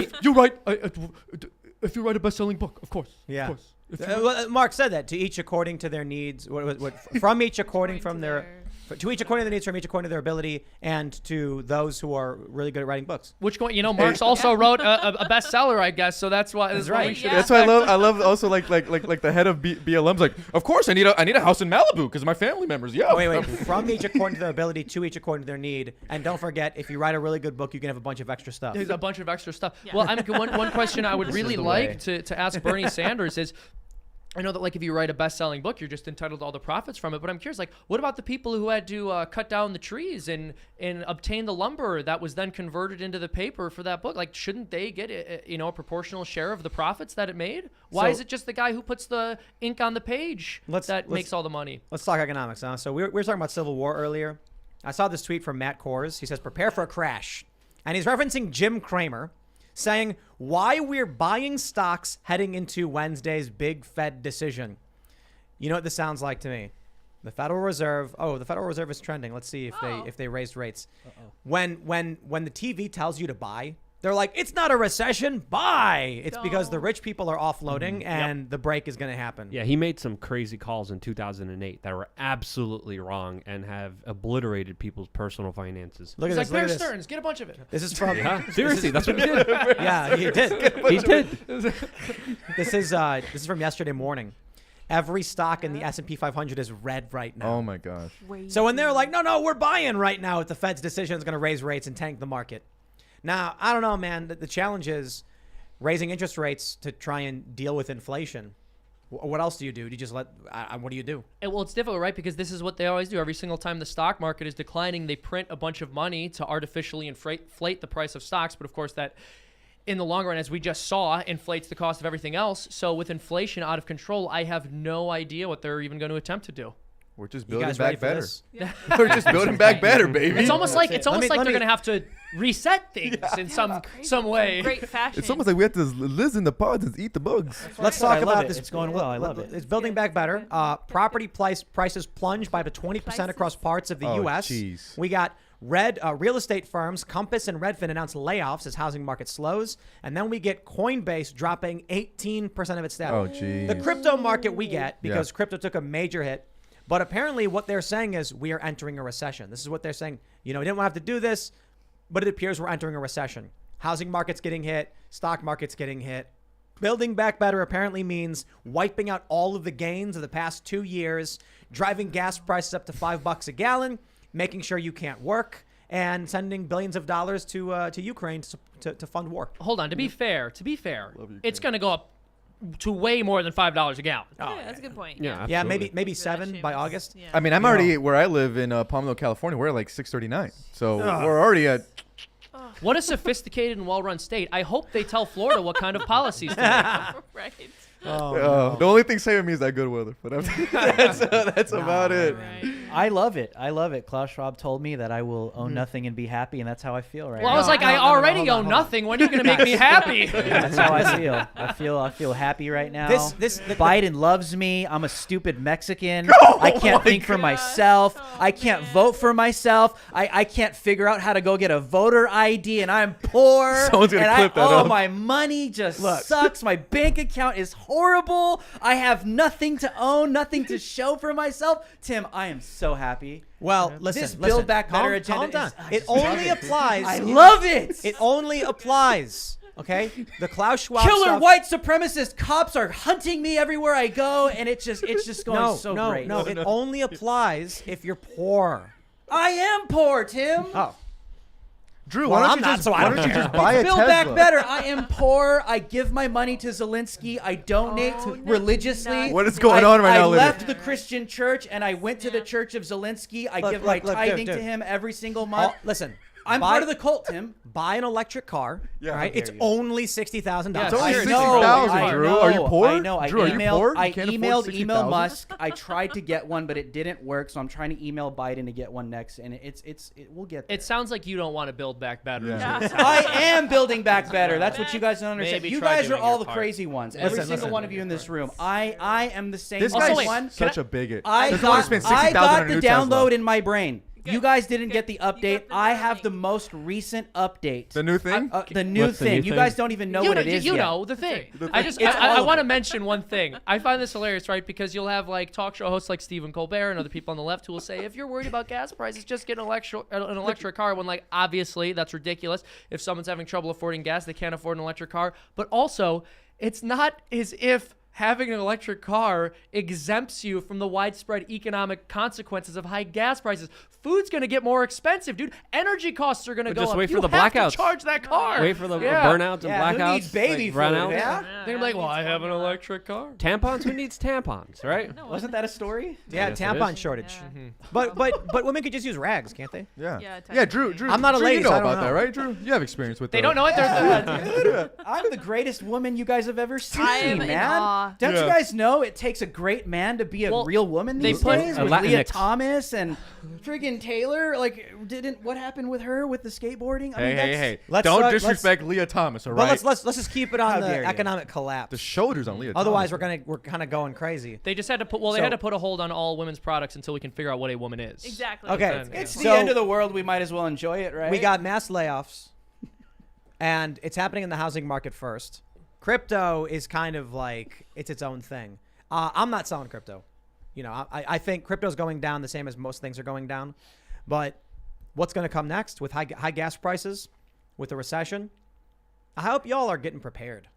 I don't know exactly what that means. Do you buy 30 years of the beans? I don't know. Jeez. Don't look at me. All I know is it is going to get worse because they're telling us it's going to get worse because they said you will own nothing. You know what nothing means? Nothing. Owning nothing means you won't have a can of beans. That's right. So it says when you're hungry, you might find yourself in a Walmart parking lot fighting with Agnes over that last can. Well, but there's this really smart guy who told me breadlines are a good thing because it means you have Yeah. community. Yeah. Breadlines. Was that Bernie? Breadlines are a good Breadlines thing. are a good It's thing. like, well, that's really easy to say when you have That's like a 3 good houses, right? I have 3 loaves of bread, bread, one one for each house. Dude, when he went, he's hilarious. He went to the USSR on his honeymoon, and I'm not kidding you. yeah. One of the things he said praising the Soviet government was that there were inexpensive puppet shows. I just want that to sink in. That is a little. He's like, Wow. well, look, the puppet shows were very What inexpensive. the- You know, they've got gulags, but a puppet show, it's cheap. You go there, you get to see the puppets talk with each other. It's charming, quite frankly. Did he really say that? Yes, he said they had cheap. He was going on with a list of all the wonderful things that were happening in the USSR, and one of them was he praised these cheap puppet shows. He's like, they only cost, I can't remember, it was like $1.50. You get to watch a puppet show. It's incredible. What? Every other developed nation has cheap puppet shows, but the United States, why is that? Why aren't we talking Dude, about BlackRock is gonna own everything, man. this? Including the That's puppet gonna show. be that's gonna be the Gulag Entertainment is puppet shows by Bernie Sanders. You guys Shadow think I'm puppets. kidding? Look up the USSR and Bernie All that- Sanders in puppet shows. Look it up. All I know is if anyone eats carne asada tacos in the gulag, I'm your boy because we're smuggling like- that carne asada in. Bernie is good. like We gotta in figure the this Soviet stuff out Union. now. They have cheap puppet shows, and there's the other guy's just sitting there. And he's like, I was just watching The Simpsons on TV. It was free. Can you tell me how to get I could- Sesame Street? Do you guys know the Shawshank Redemption? Yes, of you know, course. You know, like Red. He's like the go-to guy to get your stuff. I could picture Tim being Red in the gulags when they come. Tim's gonna be like the go-to Don't give him connect away. to get your stuff, to get you connected to whatever you need. Tim's That's Red. absolutely not true. Tim's the guy. I'm gonna be. You're in gonna the be the shadows, guy, Tim. minding my own business. No, you'll be the guy. No, I won't be. No, Nope, I'll be just nope, sitting in the nope, back, that's right. and someone will Tim walk up won't to be me, and I'll doing be like, anything. "Don't open your mouth. Keep Yep. walking." I could Yep. see Seamus using his. I'm not gonna go. What is I'm this? not gonna go there. Is this some kind? Is this Oh, is this come a on, pot Luke. of gold I'm not reference? gonna- You think they're gonna let us keep I was that? gonna say prison wallet, This but is that's the- another discussion. Oh, Grow no. up. Come on, man. I thought you were gonna make a potato Yeah. reference or something. I just Come on, want to man. say, by the way, with this inflation stuff, I mean, I've got a pot of gold, so I'm fine. You're set. Yeah, good for you. I'm just kidding. I don't have any assets. Yeah, you don't have anything. Yeah. Right. So yeah. But if I did, those would also be crashing. I'm serious. If I did, those would also be crashing. What are the consequences of this? I mean, what do we do? What is the Federal Reserve going to do? I'm fascinated. raise to know interest what they're gonna rates Try. because inflation is going insane. Yeah. And I suppose the real issue is they could encourage more production. We could do more energy development here at home. Instead, they're just like me, But then people Shut will down. own something and not be happy. Exactly. They'll own stuff and be unhappy. I mean, it is true. Owning stuff makes you unhappy. True. We talked about it. They did a survey, a test on people, a study, where they said if you complete this questionnaire, you'll get a free T-shirt. One group got to choose between two different shirts. One group was just given a shirt. The group that got to choose was unhappy because they were like, "Oh, I picked the wrong color. I should have picked the other one." The people were just given a shirt. We're like, "Cool, free shirt." Got a shirt. Woo. Yeah, it was the choice Yeah. that Good. actually made them All right, upset. I'm gonna be happy in the pod then. There you go. That's it. They're not going to let you Knock it out. choose. Yeah, Yeah. right. They're like, "There's your pot. It's gray," and you're like, "I like it. I like gray. Yeah, It's free, huh? yeah, It's yeah. free." Yeah, Tell me what I need. Yeah, Tell I me just what hope they want. don't let me choose what kind of bugs I'm eating. I know, right? I don't I Oh, mean, yeah, that's that'd be the essentially what worst. the AI does on your phone. Just tells you what you want. tells You'll you be what like, you I should have chose crickets. These roaches are Darn it, grubs are gross. yeah, Crickets are crunchier. little Put a little astringent. tapatio on the Yeah, there you on my go. There you blood. go. That's how you can do it. Spice it up. I That'll got you, be Seamus. good. Was it Giving a it gulag? the I got you in the gulag. Yeah, It's yeah. gonna Thank be you. a I gulag. appreciate that. I'm glad someone. Yeah, who's got your back? Yeah. Yeah. Oh, You man. bring the Irish beer. I got the carne asada. We're Yeah, gonna the have Irish food? You want Irish food there? Irish They're beer. probably We want serving Irish Irish beer. food. Oh, okay, all right. Yeah. Okay, then. I don't know, man. I like shepherd's pie. I like potatoes. Every now and Yeah. again, there's like something good. It's but like for they the make a most part- stew and they top it with potato. It's great. Yeah. Yeah. That's what they do. Look, all I'm saying is this: we are in a you guys want to make all these jokes. We are in a conundrum here, but this, I mean, look, this is one of the inevitable consequences of an economy which is planned, and not just planned, but planned by people who face zero consequences for making horrible decisions. Mm-hmm. This is where we are. These people have always been incompetent. Even FDR, You know? who they look up to and worship. Can I make this point? Yeah, I just yeah. want to make FDR, who they look up to and worship. This is the greatest president we ever had. Well, firstly, America had one of the slowest economic recoveries of any developed nation coming out of the Great Depression. But also, he once increased the price of gold by 21 cents, and his rationale was 3 times is a lucky number. That's amazing. Kinda- These were the kinds of decisions being made for the entire economy. kind of agree with It's you. a, well, it's not but wrong. it's not as if we've had it's not as if it's a new phenomenon that the economy is being run and controlled by people who have absolutely no clue what they're messing with. It's just we're seeing some serious widespread consequences. I think they know what they're doing because it's definitely Some helping of them. out. I mean, look at Some of 2008. them. Look at Some of 2008. them. I mean, everyone who was responsible for 2008, none of them are Were held serving- responsible. yeah, they're not held responsible.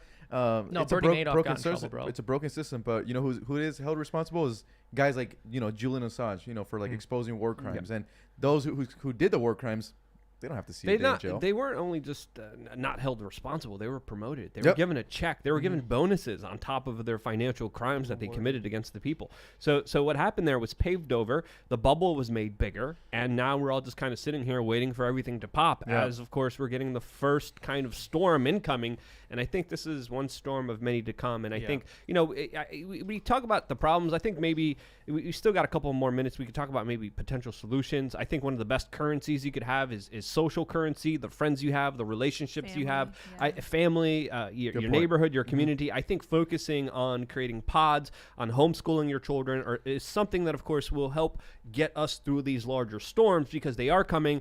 There's a lot of people are scared. A lot of people think there's resistance is futile. It's not. I want to let the record show Luke said focus on making pods.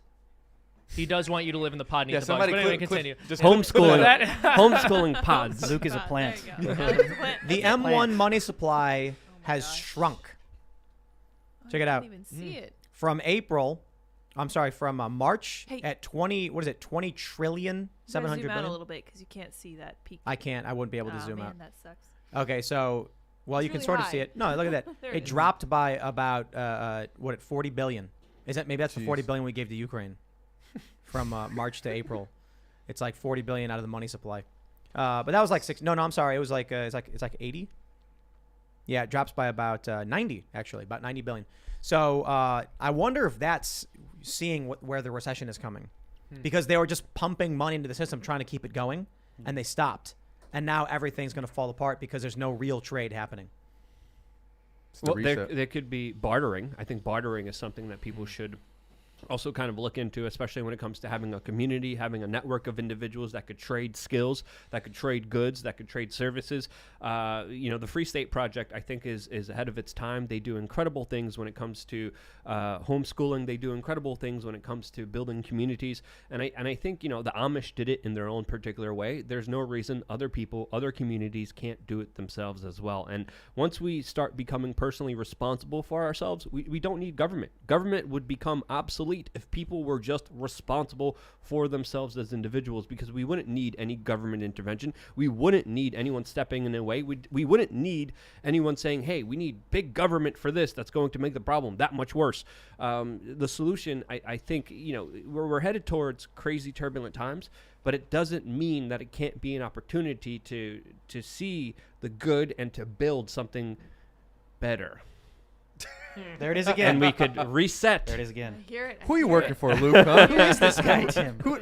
Who's signing this his guy? checks? Who's signing Luke's checks? You know, it's funny because You're right. Luke Right. has all these videos where he's confronting very prominent individuals. And there was this one point where people were like, there's no way Luke was actually able to get in front of like Ben Bernanke. So he must be a Fed. Oh, sick. And then we did this skit that was really funny.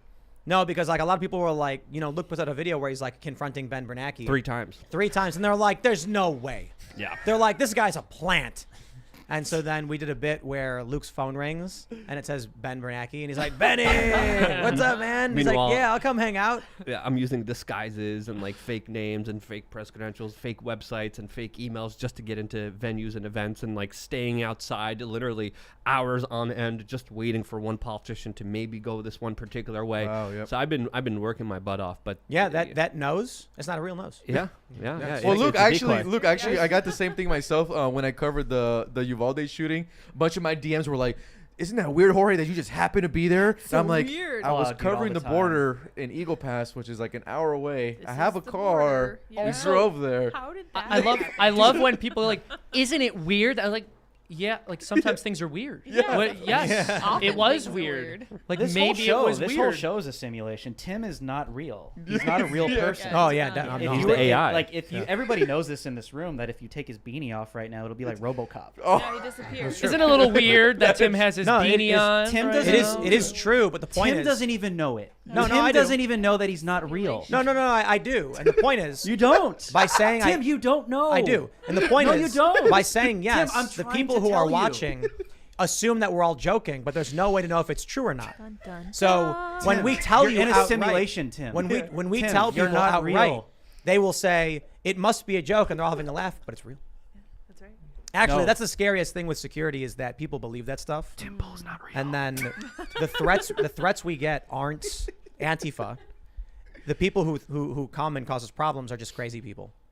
Like, we actually, believe it or not, after everything we've done and after everything that's happened, we've still had people try showing up here. Yep. They don't give up. And they'll be like, I know that, like, you get death threats all the time, and, like, the bomb squad was just here, and the sign says, warning, we will shoot intruders, but I decided to come onto your property anyway. And I'm like, wow, did the armed guard deter you? Well, he did. And I'm like, that's what we have him.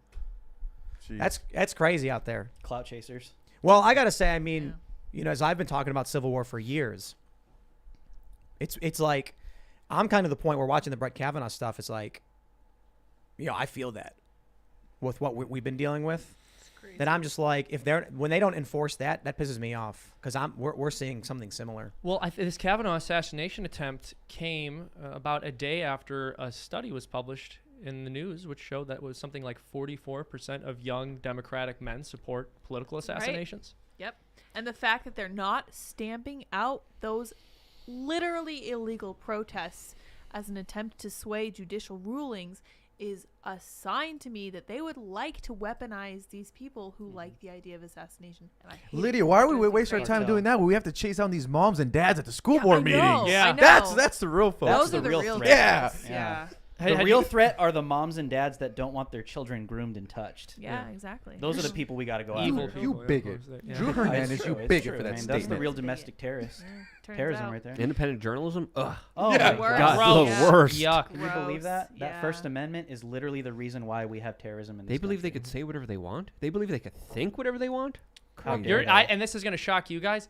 They think they have the right to own firearms. What? And they think they have the right to own firearms even while having bad opinions that hurt my feelings. Wrong opinions. Yeah. I think They we need hurt red your flag feelings, laws. bro? I think we need red flag laws. Will it make you feel better? It Yes. would probably help me feel a little bit better. I don't think I'm really going to be happy until I own nothing, Yeah. Yeah. but it'll make me Exactly. feel like a Yes. little Yeah. better. Yeah, Yes. we'll be Get partially Yeah, there. yeah. Yes. So yeah. So we've That said great reset Depp win. is How about really that awesome. Hold Johnny on. Depp win? We have, excuse me, announcement. We've said everything there is to say about politics. The show is over. We are wrapping Timcast up. This is our last is it. episode. We've run out of Charles things Schwab, to say. come in here We're and done. collect everything. Solutions. Again, I talked about my solutions. What are That's your why I'm looking solutions at to this you. The nonsense? solution is to have Klaus Schwab live in studio with Tim Oh, Pool actually, yeah. and Luke and Seamus and everybody else. That's the solution. I would love to The talk Klaus that, man. Schwab, Luke Rudkowski debate. Yes, That'd be and Bill awesome. Gates, our Oh, savior and our let's God. do it. Yes. The You Bill guys Gates talking- Elon Musk debate. Did you guys see Lauren Southern's That would documentary? be That'd be based. amazing. No, If you but could I've get seen Bill the trailer Gates and for it. Elon I've seen the trailer for it. And I'm excited to see It's it. good. Yeah. Yeah, I watched it about the immigration crisis, people being lied to, and all that stuff. I think the immigration thing is just It's very complex. I think people it's don't. a major don't get it. sign this country is just eroded. What's the solution then, Luke? Well, personal responsibility. Not participating in the system, creating your own systems, creating your own communities, being there for your families, and being an example for everyone about how to live your life, being not affected by the soy. And by the GMOs and Monsantos and all the other things that are chemically castrating the future of this country. We've been bombarded. We've been attacked. I think health is one of the major aspects that we should be talking about more because essentially, when you look at fifth or fourth generational warfare, it depends on how you see it. The first thing you have to do is to destroy the human being. And one of the easiest way to do that is through, of course, poisoning that person. And I think a lot of our food is poison. I think we need to really start to understand nutrition and the importance of working out, sleeping right, getting rid of stress, and more importantly, eating right, because almost everywhere you look right now in our mainline society, something is trying to hurt you for the benefit of someone else. And I think with food, it's being done in such a huge way. And we could get into the debates about seed oils, vegetable oils, sugar, GMOs, and all these artificial things that are just added that have been wreaking havoc. And once people are, unhealthy physically, this leads to people being unhealthy mentally. And there's a big correlation between the gut and the mind. And I think that correlation is being taken advantage of by a lot of powerful people who are purposefully trying to get rid of your health, who are trying to attack your gut and trying to, of course, make you absolutely mentally unstable. And I think a lot of people are mentally unstable because of the diets that we're given and told to eat every single day. I think that's very much true. And another aspect of it, even aside from the nutritional elements, which I would agree with you, there are some serious concerns there, is to habituate people towards choosing foods which have a pleasant taste but no real substance to them, because that habituates a person towards making decisions based on what is the most convenient for them and the most pleasurable, short term. and always looking for the path of least resistance rather than doing what is actually in alignment with reality. It's drugs. They're literally drugging us through our food supply and at the same time chemically castrating us so we can't even reproduce. That's the basic byline that I think is the most important thing to talk about, most important thing to promote. And you could be an example of not being affected by it, by of course living your best life, being healthy, choosing to eat the right foods, choosing to actually look into nutrition, look into things like organs, liver, and get away from all the other nonsense out there that absolutely is destroying your mental, physical, and spiritual health. There's fluoride in our water. Yes, there is. Involuntarily, but Seamus I have likes to, What fluoride. are you talking about? And- He's but I look- caught drinking well water, Seamus don't listen drinking to him. fluoride, and I'm like, Seamus. It was straight fluoride. I ordered it from my dentist. I was like, yeah, let me just do some shots. Just No, fluoride. that's Basically. very bad for you. Yes. That will Yes, you will yes, die. Will that actually kill? I was making fun of Luke because I've never had fluoride in my But look, Yes, you did. You kind had of beers. what you're That's saying true. too. I think another issue too with this generation is we have a generation of parents that have been convinced through big pharma that if you have a boy or girl and she has a little bit too much energy, just put them on pills. Exactly. Put them on pills. No, they And give the them doctors sugar. The doctors try to do that with my mom. I'm glad that my mom's old school Salvadoran. She was like, I'm gonna just give this kid Yeah. the fucking chancla. All- But All they- the diets have so much sugar in them, and they're like, oh, Yep. these kids can't sit at the desk for 8 hours. Give them Ritalin. Yeah, give them them Prozac. It's not even It's just the crazy. sugar. It's not even just the sugar. Children are not just supposed to be sitting like that being Yeah. talked No at all child day. is. So there's this massive breakdown, and I talked about this on the show the other day, but Matt Walsh has this fantastic film, What is a Woman? And I think that's wonderful, but there are also so many other definitions that we no longer agree upon. We don't have any conception of what a child is. If you think it's normal for a kid to be able to sit in a desk like that for hours and hours a day, you fundamentally do not understand children at all. Well, they want good factory workers. Yep. Yeah. That's where it comes from. The Babylon breaks you Bee, down. the Babylon Bee came out with a good article that I just have to share, and they wrote an article that's titled "Marlboro adds puberty blockers to cigarettes to make them legal for kids." Oh, brutal. And we're not that far away from that kind of reality. Of course, they're a satirical website, but the point is kind of driven home here about the insanity of the future of this country, that it's being absolutely destroyed from within. There's Let's been a go to huge Super push on Chats. children, big time.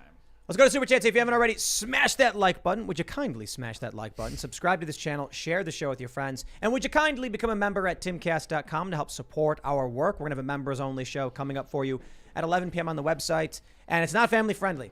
So Timcast After Hours. All right, let's see what we got here in the Super Chats. All right. Unashamed Truth says, checked mortgage calculator. It says interest rate is at 6.9%. Wasn't it at like 20% in the 80s or something? Yeah, really it was high, it was extremely high. There's a story my parents used to tell when they bought their first house. It was a 14% interest rate, and they thought that was a steal. Wow. That's crazy. Grofty says, buck, LOL. Indeed. Thank you, Grofty, for the chicken-themed Super Chats. That is, of course, a Chicken City reference. Eternally grateful. All right. A Magic Monkey says, damn it, Tim, I woke up this morning and couldn't turn my head left because I pulled something. Stop using your super liminal Jedi mind tricks on me. Oh, this is brutal tonight, man. I am fighting through it. This is brutal. My back is killing me. I didn't work this morning or yesterday morning, but I think tomorrow should be good. But it's just been bad. Yeah, I didn't do anything interesting. I just slept. You get old. You get injured sleeping. Boo. That's how it works. Man. Soleil Cucumber Lime says, releasing oil from the strategic reserve is effectively a massive $200 million barrel short position, and it will get squeezed. It's another manufactured crisis. Interesting. All right. I'm not your buddy guy says, it'd be nice to live as a hobbit in the Shire, peacefully living off the land and ignoring the outside world. But unless we march to the heart of evil when willing to confront it, not even the Shire can be safe from the great evil marching ever outward. That's right. True. You got to go into the Right. heart of Mount Doom. Mm-hmm. Oh, what does it say? Bub Savvy says, hey, Tim, love the show. I can't wait until mankind breaks out of its left-right paradigm and collectively realize that it should be the people versus the state, like the world used to deal with social and cultural issues. Well, interesting. Chris Larson says Seamus should make a cartoon of the Clintons. Instead of the normal conspiracy around them, they are being followed by a serial killer that keeps taking out their friends, but nobody believes them. It's a right-wing radical. That's hilarious. That's a good one, actually. hilarious. That's a good Love one. it. All right. DTQC says with 50 million barrels from 200 days ago, that's about 0.5 barrels per day. As of today, there are 500 million barrels in the Strategic Petroleum Reserve. That means 1,000 days before it is depleted at this rate. Just short 3 months of the next presidential election. Ooh, interesting. So what is that? I mean, that's bad for them, though. Yeah. GamerMax says, praying for you, Tim. 2 days and no news vids. Hope you're feeling okay. I just taking it easy so that I could at least do this show, but sitting here, painful. I got a lidocaine patch and some naproxen, and it was a terrible muscle strain. Cole says, my gas tank takes $150 to fill up. My portfolio was destroyed. Damn. My dog Jasmine passed at 16 years this morning. I'm just a regular guy at my limit, FJB. I'm Man, sorry. Dude, sorry I think to hear, that's man. how millions are feeling right now too. That's rough. Yep. And good people who did vote for Joe Biden feeling that pain. Yep. Yes. You know. Let's say Tiki God Studios says inversion table, carnivore diet, and hamstring stretching. I've got a bulging disc, and that combo has made me pain-free for 4 straight months now. Oh, cool. We do have an inversion table. I used it. It's fantastic. Stretch. I'm not on a carnivore diet, but I mostly cut out the sugars, do a lot of meat. And I don't stretch enough. That's a fact. GigaDB says, for old man Tim's Walker Fund. Oh, I'll be skating in a few days. Walker fund, yeah.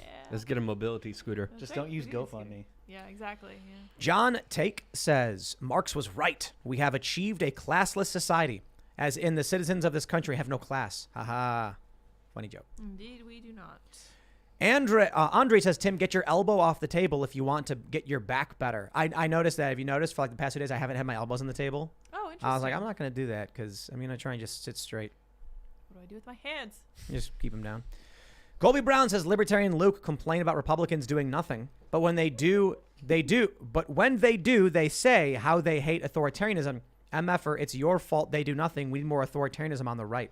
Who are you calling an M? I do not think we need more authoritarianism on the right. Yeah. I think we need libertarianism. I think we need the Republicans to be like, we're going to repeal these gun laws and give you back your liberties. Yeah, stop trying to create more laws. Let's get rid of the bad laws. Let's get rid of the bad institutions, the bad government agencies that are putting in bureaucracy and wasting people's time and money. So yeah, on that end, the Republicans promise limited government, but all they keep doing is giving us more government. That's a problem. That's right.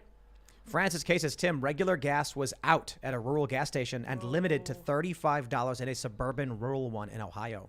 Whoa. I Yeah. definitely want to look at that. I know in rural Northern California, it hit like $9. It was crazy. Yeah, no, and was it Mendocino? Yeah, Mendocino County. But it was like $9.60 or something, or more. I was just up there, and the thing is, you won't see a gas station for miles, but not even to the next county sometimes. So, yeah, those rural parts of the country are gonna get real impacted by the gas. What about Tesla chargers? Yeah. Oh yeah, I forgot.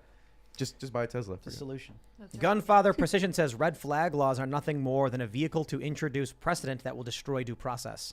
Did you guys see that PolitiFact where it's like, ignore rumors that red flag laws don't bypass due process and that an ex-spouse can file a red flag if they have a grudge? Literally happened. They're like, but I'm just like, all right, imagine what they're claiming is true.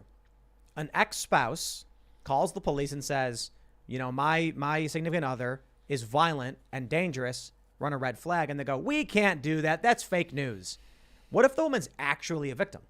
Like, what if there's a wife whose husband was beating her, and so she calls and says, take his guns away, he's beating me, he's going to kill me. And the cops go, nah, you're just a wife with a grudge. Sorry, we're not doing that. Or what if you have a woman whose husband is beating her or is, you know, being attacked or threatened by some other man, and she wants to get a gun to protect herself, so he goes to the authorities and says, you know, I'm really worried about this woman. Here's some like fabricated evidence I can show you to show she's dangerous, and then her guns get taken.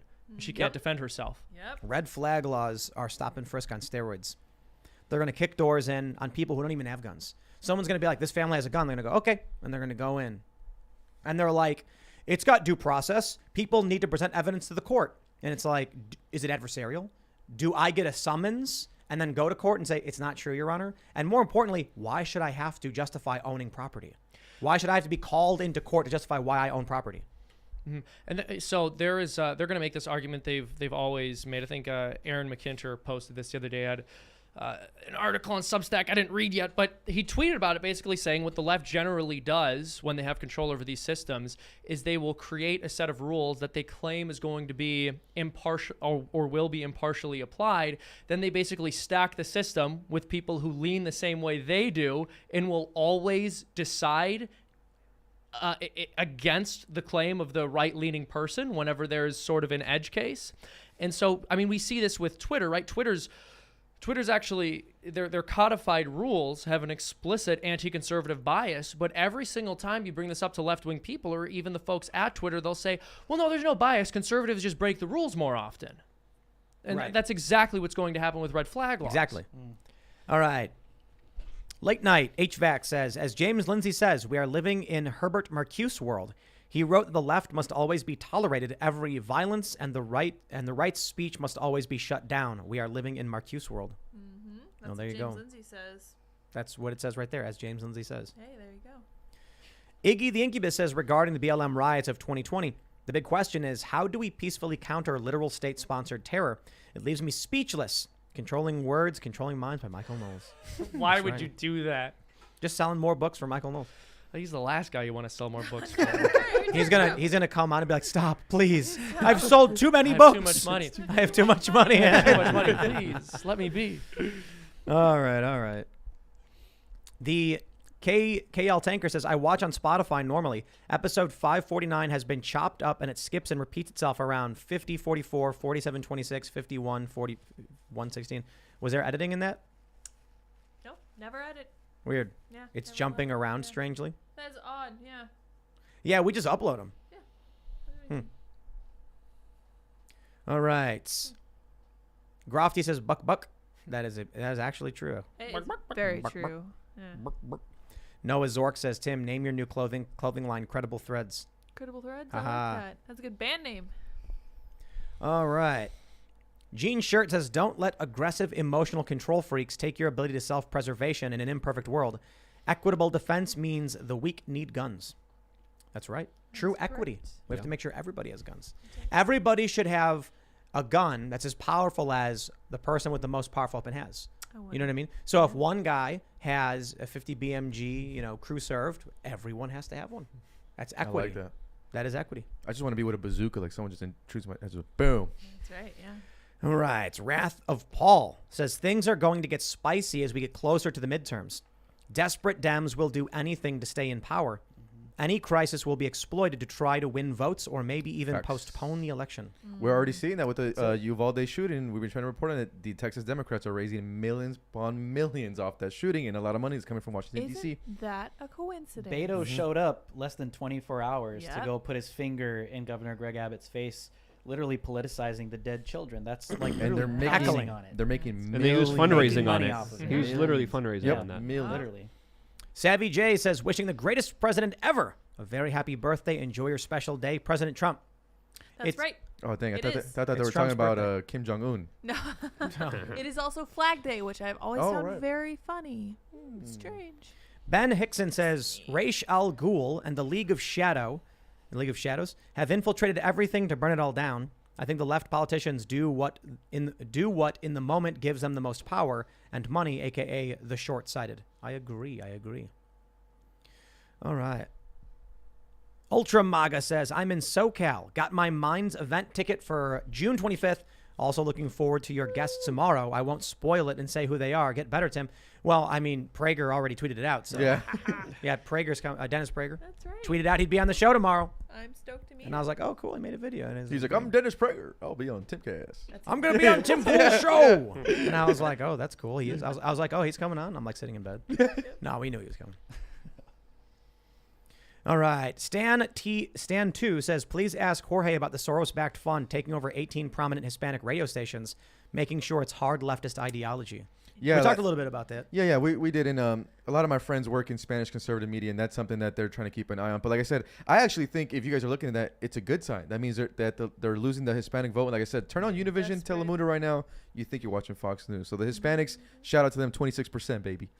Well, you know, it's no wonder because they're trying to take this really like niche religion for upper class white people and force it onto every minority community. That's basically what like the far left woke I'm politics telling are. you, CRT, all that transgender stuff is a gift.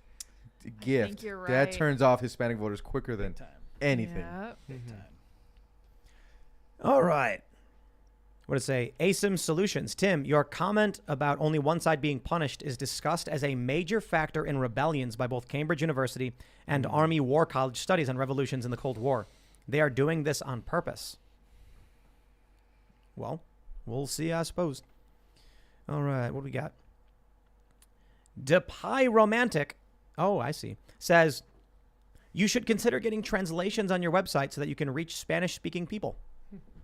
Put all the articles in Spanish. That's a good question. Hey, Sí, Timcast en Google español. translates Civil Es War. bueno. Yeah, Timcast en español. I like Huge that. base. Joe Biden no es bueno. There it is. Love That's it. it. Bilingual. Timamundo. There's the promo video. No me gusta el Great Reset, though. This is great. Your Spanish is very good. John Shaw says, Tim, why have there been so many food plants in the U.S. that have burned down this year? Also, these times are reminding me of Jimmy Carter's presidency into Reagan. Biden as Carter, DeSantis as the new Reagan, Cold War with China. I don't know if more food plants have burned down than normal. Just Yeah. people are paying attention to it. Yeah. Yeah. I will say that because I've been doing some reporting in California. The farmers that I've been interviewing in California are very worried because the state of California is already restricting their water. So they're already telling me that they think that we'll see some food shortages pretty soon. So scary stuff. Boy.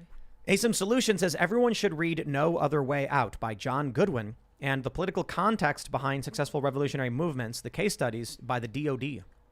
Very interesting. Swaxo says, hey, Tim, any thoughts on starting a segment highlighting defensive use of firearm stories? I feel like 2A could use some positive coverage. Mother defends family from invaders. Yeah. I mean, there's always opportunities with stories like that. We're trying to launch a brand channel, which would be a YouTube channel just for the website. So we'd have a whole variety of content, and we could probably do a series on that. We just got to get to the point where we can get it up and running. It requires hiring people, and that requires money. And we're going into a recession, and so, you know, things might not be going so well, but I think we'll be all right. We'll see what happens. If y'all sign up as members, we will continue to do our work. That's right. D-Pat says, who would lead the people in a revolution or equivalent event? How would the people know what the plan is? Without organization, the people will get trampled. I posted a meme about this Oh, yeah. on Instagram. Oh. That's right. You can go to Instagram.com/Timcast and get your answer because it was the last thing I posted. Who will lead? Well, I posted that meme. Timcast on Instagram, and you'll see it. Go find out. Yeah. And then you'll laugh. All right. Ball Sacks says, that's right. Ball Sacks says, Great name. Anyway. they are not taking away our rights. Humans cannot take away God-given rights. Y'all should have the guys from the 10th Amendment Center on. No, they can Yes, we infringe should. upon them. We should have those men on. Infringe upon them. Bug HQ says, right out the gate with our bugs and pod slogan. Ask yourself, where will you get your bugs? Bug HQ has got you covered. Pod's coming soon. No, it's true. I mean, look, if the government starts feeding us bugs, they're going to have a bug shortage in like 3 months. Right? I- Seriously. There's going to be bug inflation. We should legit contract someone to make us a pod with like a cricket dispenser in it Oh my gosh. as like a gag. Yeah, that'd be awesome. That's where Luke will stay. And then You we'll- sleep with the chickens, okay, That's Seamus? right. You stop Look, it. and there's nothing wrong with that. Yeah, it's fine. Get up with the chicken. There's That's, They Nothing warn wrong me with that. when there are enemies coming. that's right. Yeah.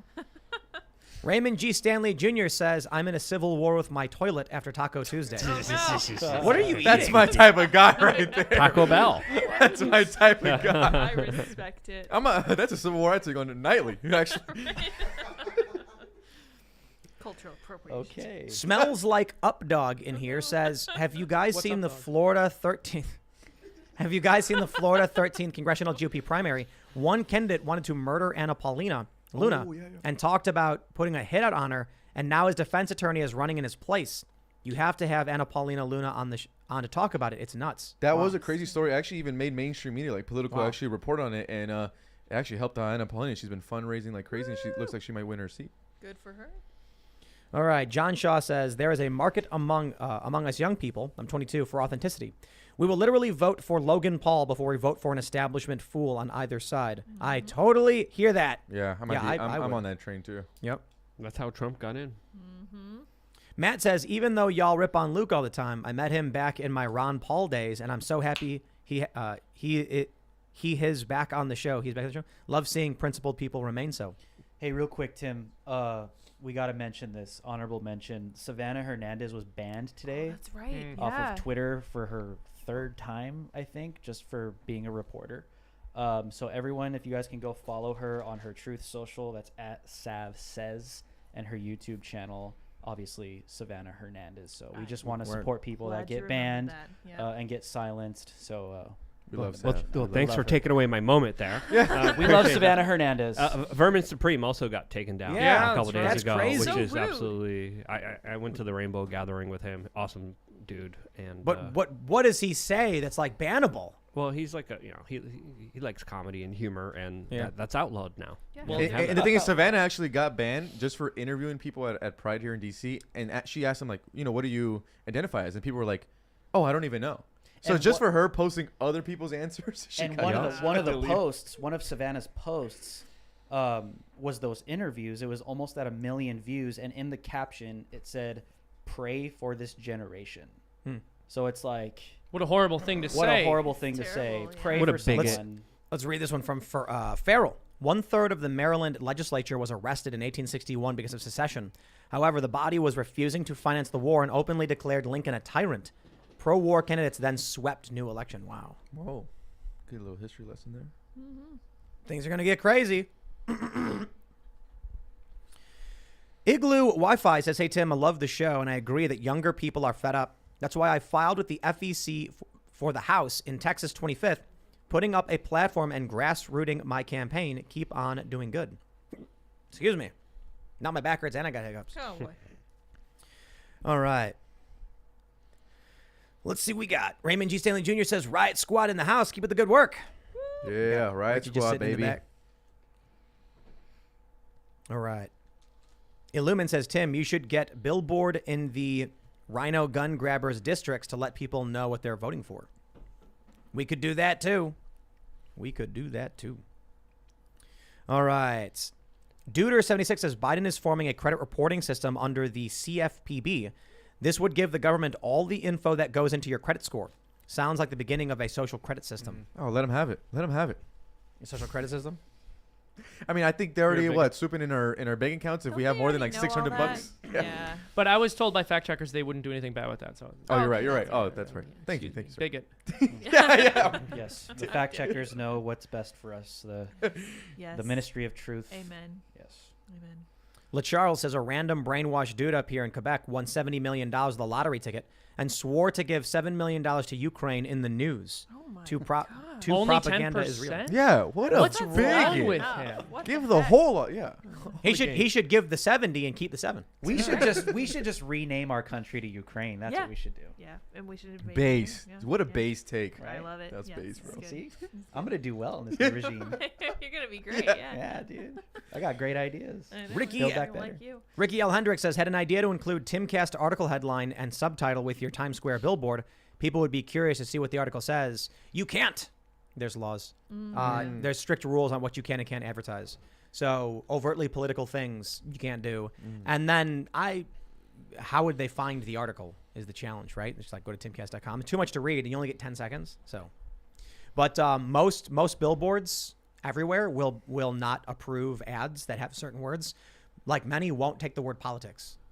Just outright. And our billboard says culture, news, politics. So this one approved us. Yep. Surprising.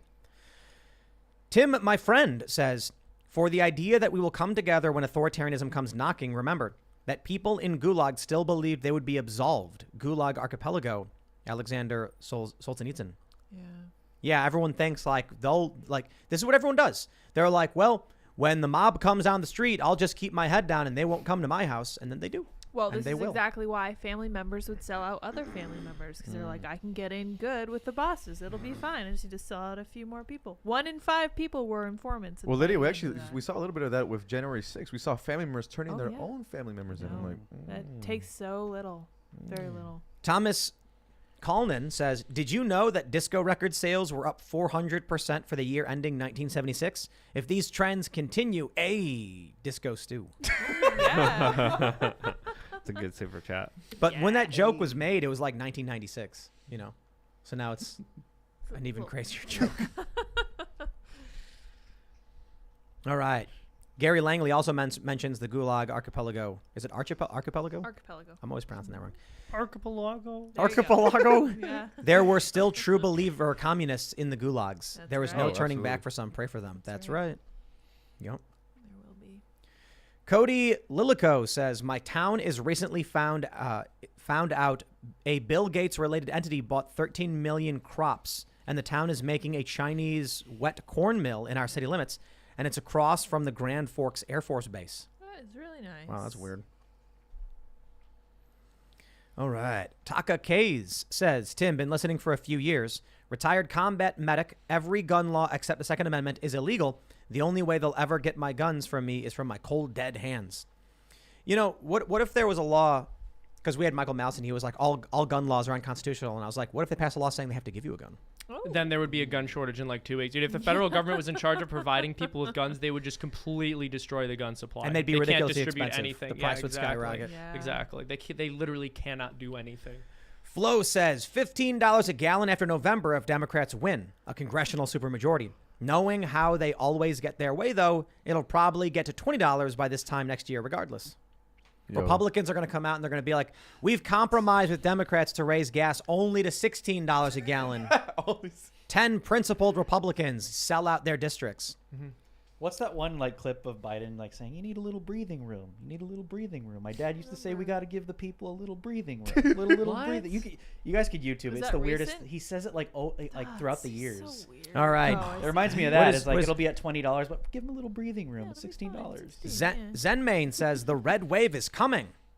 All thanks to the tampon shortage. Ah, I've that's been right. here- I've been Ah. Well, you know, when I've been hearing the red wave is coming for 30 It's years. really good. But when It's women really good. see that there's a shortage, they're going to vote Republican. So certainly that'll make the red wave, you know? Even bigger. Why? What did you think he meant? I don't know. I'm voting Republican, of course. Right. The They're red going to vote wave. Republican. These women are mostly Democrats. They're going to be like, I got to vote Republican because there's a shortage. Yeah. Red wave. That's right. Red wave. I got a All different right. visual. AVB19D says, what's going on, crew? Luke, who's the best NBA duo ever? Obviously Stockton Malone, right? Nope. Also, Tim been a stretch therapist for 4 years. Need to hire me to make sure you can keep skating. I got hurt by sleeping. Like I didn't even skate the day before. It's like we were just like hanging out and we went and like played pool and then I went to bed and woke up and I'm like, I can't move. Because it was like cold in the room or something stupid. Like with the AC on full blast. Who do you think is the best duo? Oh, it's Kobe and Shaq. Come on, this is LA Lakers. Yeah, you didn't know that, You didn't Luke? know that? Yeah, you didn't know that. Kobe and Shaq. Look. You're a little biased. you're from California. Over Jordan and Pippen? Kobe Oh and yeah, Shaq? yeah, Kobe Shaq, baby. Really? All right, let's Little's pressure washing says, hey Tim, any recommendations for a good survival download app? We got the idea from you, buddy.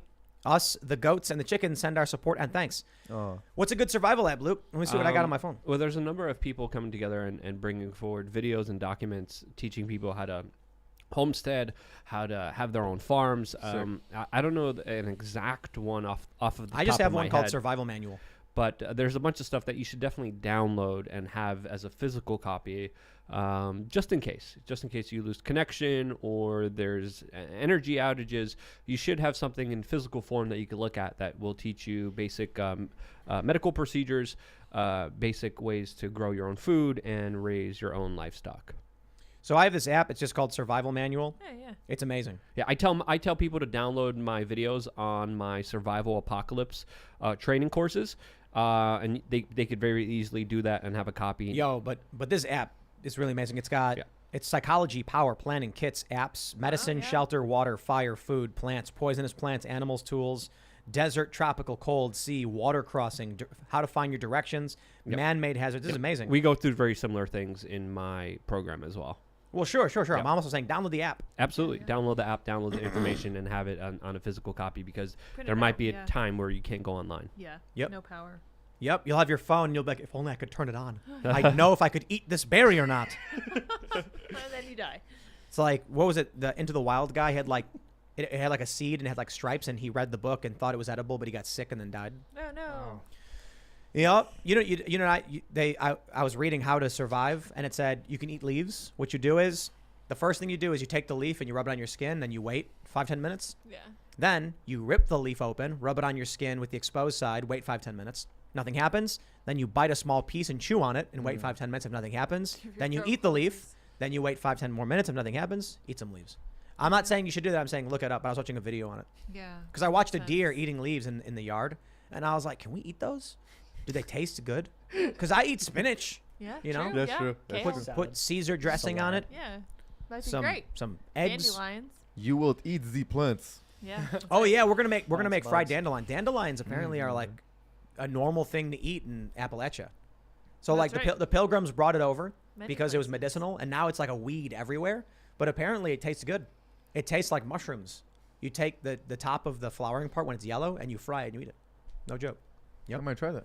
Yeah, I had. frijoles and rice. I bought some dandelion tea. Legit, the best tea I've ever had. I was surprised. Yeah, it's good. Ian talks about dandelion tea, and I was like, "What? They're weeds?" And he's like, "No, they're good." They're great. Yeah. And then I was like, "Okay," so I bought some, and seriously, it's so good. I had some. It's pretty good. Yeah, that's amazing.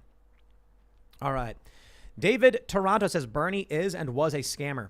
Things would be worse. Biden told us what he was going to do. Y'all fell for his BS. I For disagree. Bernie I or think, Biden? I mean, I don't know how much worse it can get right now. I know. Yeah, right? I It's gonna doubt get that. worse. Wait, just wait. Yeah, you're right. You're for right. real. You don't have to know. Hang in there. Yeah. It's coming. It's All nice right. knowing you, boys. It's coming. What do we got here? Rod Undefined Rod says we can't eat bugs. We already have a bug shortage with a lack of pollinators. That's right. I don't know. You just take a piece of wood, you put it on the ground, and you pick it up the next day, and there's bugs, and you eat them. It's like Lion King. Yeah, you know how this works. You shouldn't eat bugs. Don't do The main issue is like you need to like grow, like if you're gonna eat bugs, you've got to grow them. Mm-hmm. Like if you want to go out in the middle of the woods, just eat random stuff. I guess. I mean, I Probably wouldn't around recommend it. mushrooms too, yeah. All right.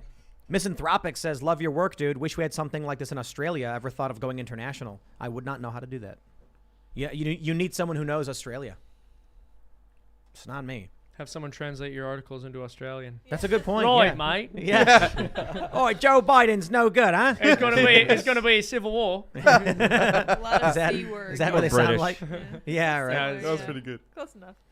All right, we'll We'll grab have one Matt more here. Fry on. Elliot says, best book I have is called Back to Basics. Everything from building cabins to sustainable farming to useful household crafts. Amazing. My friends, if you haven't already, would you kindly smash that like button, subscribe to the channel, and share the show with your friends. Head over to timcast.com. We're going to have a members-only show up for you. It'll be published around 11 p.m. It is not family-friendly. It is the after-hour show.